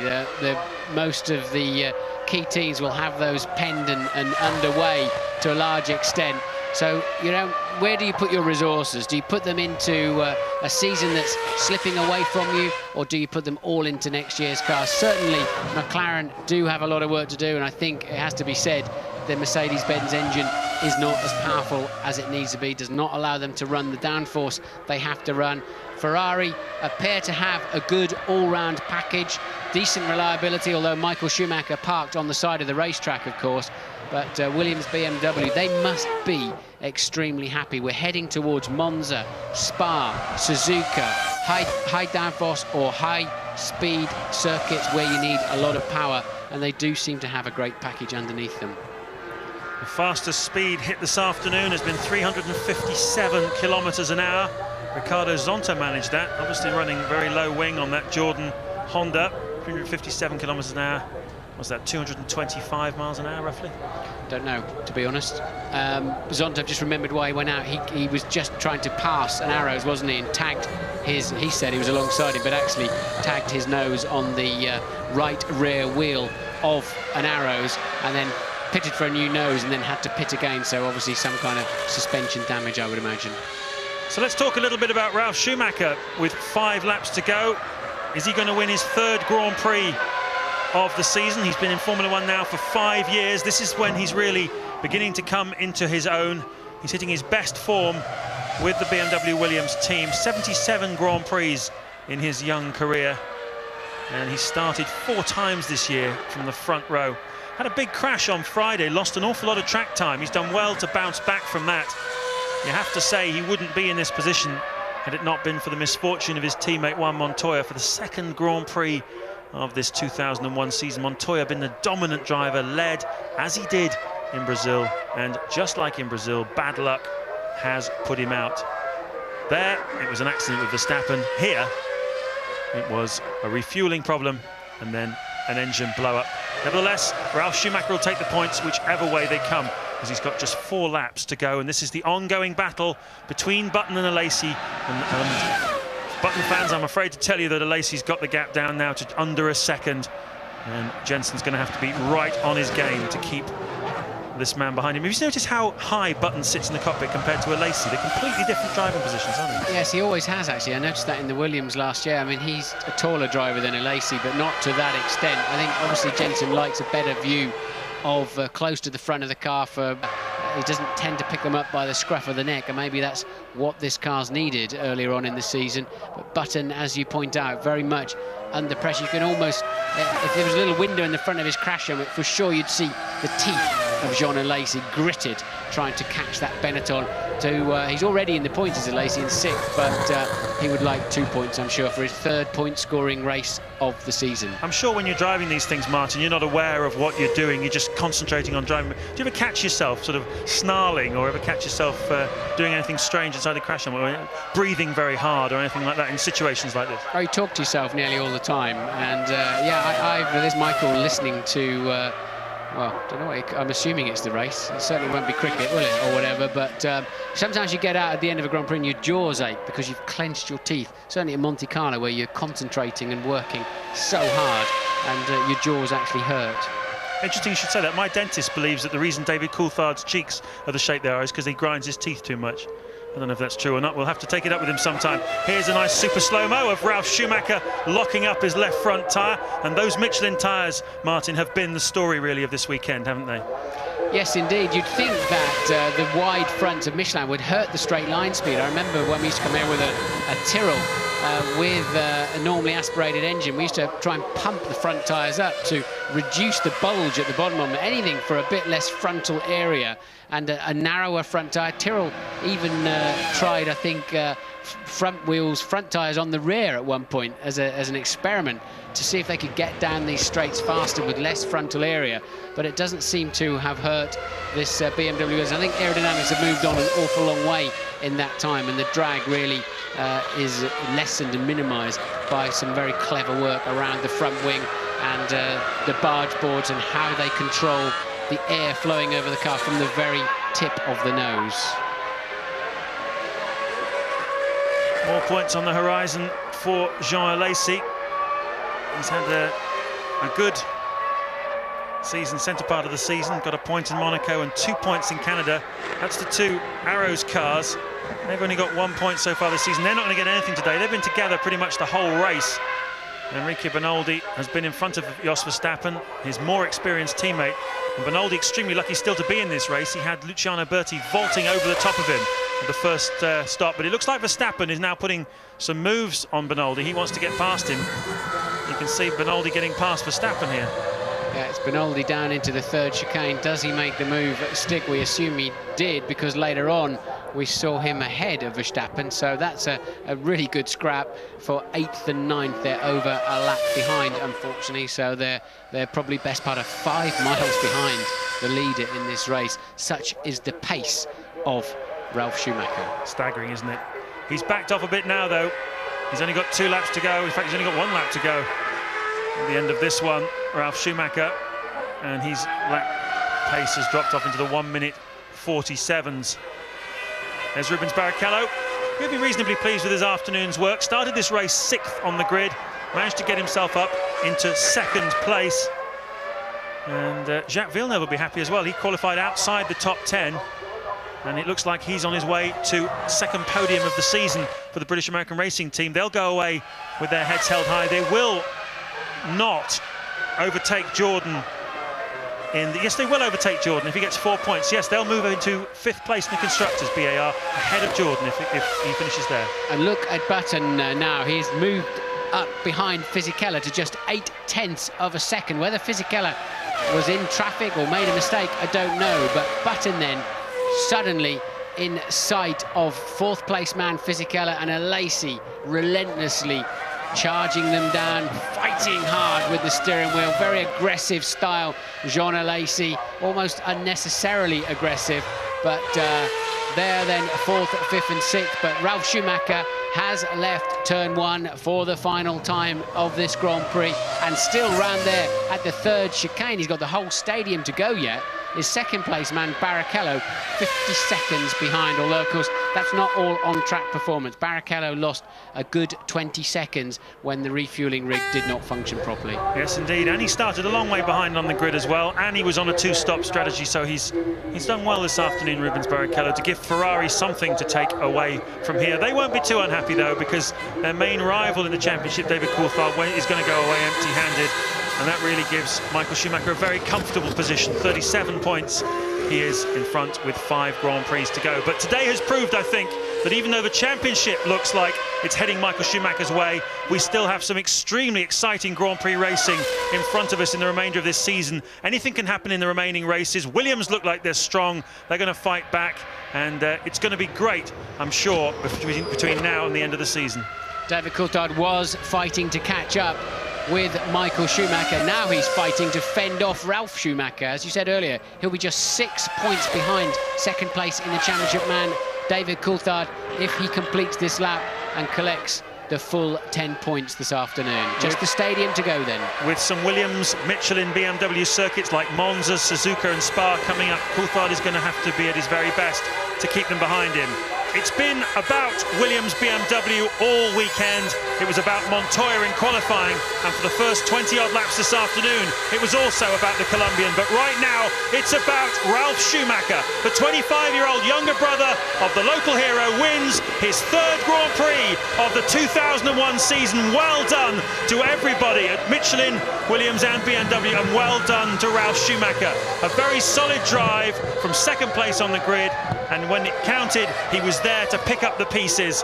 And Rubens Barrichello will come round in 2nd place. There's Michael Schumacher managing even a smile because his younger brother has won yet again. He said to me, actually, Michael, the other week, that it gives him enormous pleasure when his brother wins, even though sometimes it means he doesn't win himself. I think he's genuine about that too, by and large. So can you imagine how it must feel? You're 26 years old, you're just winning your home Grand Prix in front of this magnificent amphitheatre.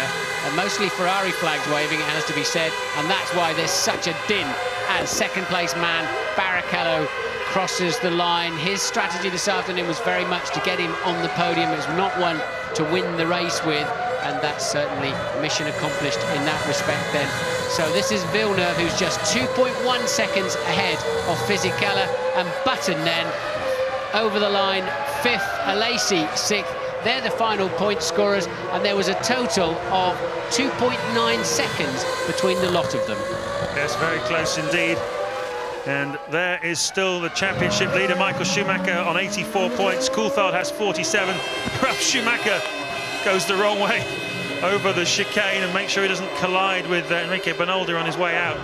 But Coulthard 47 points, and Ralf Schumacher has overtaken Rubens Barrichello now with this victory. He moves up into 3rd place in the championship, 6 points behind. There's a great sight, isn't it? Sportsman to the last. Likes to see his brother do well. All the encouragement he gave him as a youth when he was karting. It's been a reasonable day for the Schumacher family. And in the Constructors' Championship, Ferrari looking pretty imperious, got more than twice the points of McLaren in 2nd place and Williams in 3rd. Sauber 4th, and BAR have jumped in front of Jordan. But a very happy man, no doubt, is Sir Frank Williams. He's talking now with Ted Kravitz. Frank, congratulations. One went bang, but one survived. One had a problem. And Ralf drove a very sensible race. When it became clear he was almost unstoppable. It was very fine performance by the team and by BMW, quite remarkable really. Were you surprised? I mean, or did you expect it coming here to a circuit that suited your car so much? Well, from the weekend qualifying and from the morning warm-up, we thought we'd probably ease away from the rest of the field, not as much as we we didn't imagine Juan would disappear that quickly. But the only real worry is to finish the race. They use 73% full throttle around the circuit, which is very hard work for any engine. So it's the third win of the year. Why not one more at Monza, eh? Well, when I was brought up, I was told never ever be greedy. It always catches you out, but one would be very nice. Thanks, Frank. A nice reply there from Sir Frank Williams. He must be very happy, Martin, but he's really back in business now, isn't he? Yeah, they are. It's taken a while, hasn't it? When that flywheel starts slowing down, and all of the teams, they usually take 3 or 4 seasons to start turning it around and building it back up again, but they have some momentum now. There's no doubt about that. It's a home win. It's a home win for Ralf Schumacher. No doubt about that either. And isn't he happy? That's his physio and the rest of the team congratulating him. There'll be some kind of party tonight, I would imagine. Willy Weber there, you just saw the manager of both Schumacher brothers. Hasn't he done well? Managed to make himself a fortune. Former hotelier. Decided when he discovered Michael Schumacher he probably didn't need to be in the hotel business anymore. And now he's discovered Ralf as well. He certainly will never be making any room service again in the future. Ralf Schumacher wins his 3rd Grand Prix of the season. There's Rubens Barrichello coming in. He's had a decent afternoon as well. The right strategy, as you said, Martin, for the Ferrari team. And Rubens picking up another 6 points.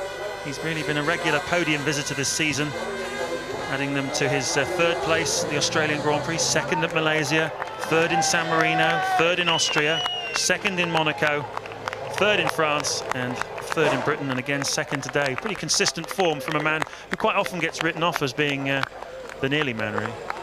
Yes, he won this race, of course, last year. We saw him sobbing his eyes out on the podium with the Brazilian flag and remembering Ayrton Senna, and it was a great moment for Rubens Barrichello and Brazilian motorsport in general. But I think he'd be moderately pleased with today. Villeneuve, I think, will be extremely pleased with his 2nd podium of the year for BAR, a team that he is more involved in than is normal with a driver. He is a fundamental part of BAR. Normally you're just in a sort of an employee type situation, and I think Jacques has more of a say in the management of BAR than most drivers do. Just saw Fisichella there going through the shot. There's Jenson Button, got his 1st points of the season for 5th place. So that's 5 World Championship points in one afternoon for Benetton. It's been a long, long time coming for this team, but 5 points takes them, puts them nicely into the championship. Yeah, it does, puts them into 7th place and ahead, amazingly, of Jaguar. I mean, Irvine was having a good run today, wasn't he? But Jaguar down there were just 5 points to their name at the moment. Not working out for them. Michael Schumacher has made it back to the pits. He'll want to see the podium procedure with his brother and see his brother before he goes up onto the podium, of course. All good TV, I'm sure. Michael looking... I mean, Michael's not going to be too upset, is he? He wasn't going to win the race, so Ralf has, and Coulthard scores no points, so that's why Michael's got a bit of a spring in his step, by and large. There you see the championship situation. Going down through to 18th place. Only 22 drivers in Formula 1, which means that 4 have yet to score a point. Pretty good knockings for everybody. Everybody's been collecting some points throughout the season. Been spread out fairly evenly in the lower orders. It's not quite as simple as that, because obviously you've got Zonta in now replacing Frentzen, and that you end up usually with more than that quota, more than the grid numbers by the end of the season. But only 10 finished today, 10 cars over the line, and 12 cars not making it to the end of one of the hardest, fastest but shortest Grand Prix of the year time-wise. It's been a very eventful afternoon. First corner accidents, restarts, leaders dropping out, front runners dropping out. We lost Mika Häkkinen, we lost Michael Schumacher to mechanical failure. We lost David Coulthard as well, and Juan Montoya, the engine blow up. Taking nothing away though from Ralf Schumacher. There's Dr. Mario Tyson, the man who's done so much to make this BMW engine what it is. It's amazing, really, Martin. This is only their 2nd year back in Formula 1. Last time they were here was the dark ages. It was the turbo era, as Michael Schumacher going out to celebrate his brother's success. I wonder if Ralf actually noticed him. There he is, though. They love a hometown victory. 100,000 air horn blowing, flag waving Germans Most of them are waving red Ferrari flags, but there are more and more waving Ralf Schumacher Williams blue flags. And the German national anthem we will hear.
It's a story that's sweeping the nation. The younger brother comes good.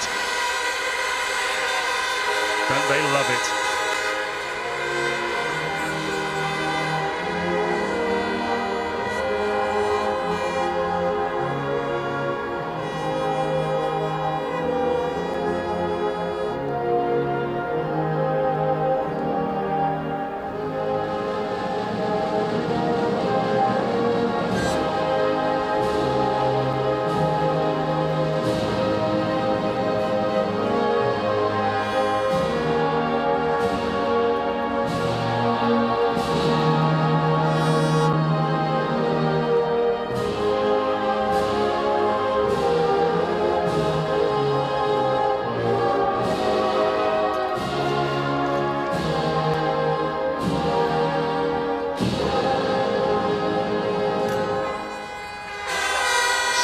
Ralf Schumacher wins his third Grand Prix of the season. Nice to see that Jacques Villeneuve has given up the Bilbo Baggins look and has become more clean cut. Notice he's shaved his beard off, got a nice haircut.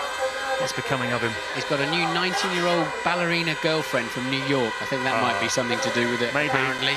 But well, it's nice to see 3 different chassis, 3 different engines on the grid, 2 different tyre suppliers amongst those 3 men standing on the podium. Formula One then in rude health at the moment, no doubt about it. Certainly is. Rubens Barrichello yet to find the top spot of the podium in 2001. He's certainly been alongside enough times this season. 5 races to go though, he still could do it. There is the clean-cut, clean-living boy himself, Jacques Villeneuve. Nice to see him back up there. Many of us regret that he's been in the boonies since his '97 World Championship victory. So the champagne ceremony begins. It's been a wonderful afternoon of motor racing, high event and high drama. 3rd win of the season for Ralf Schumacher, and a few more, I fancy, before this season is over.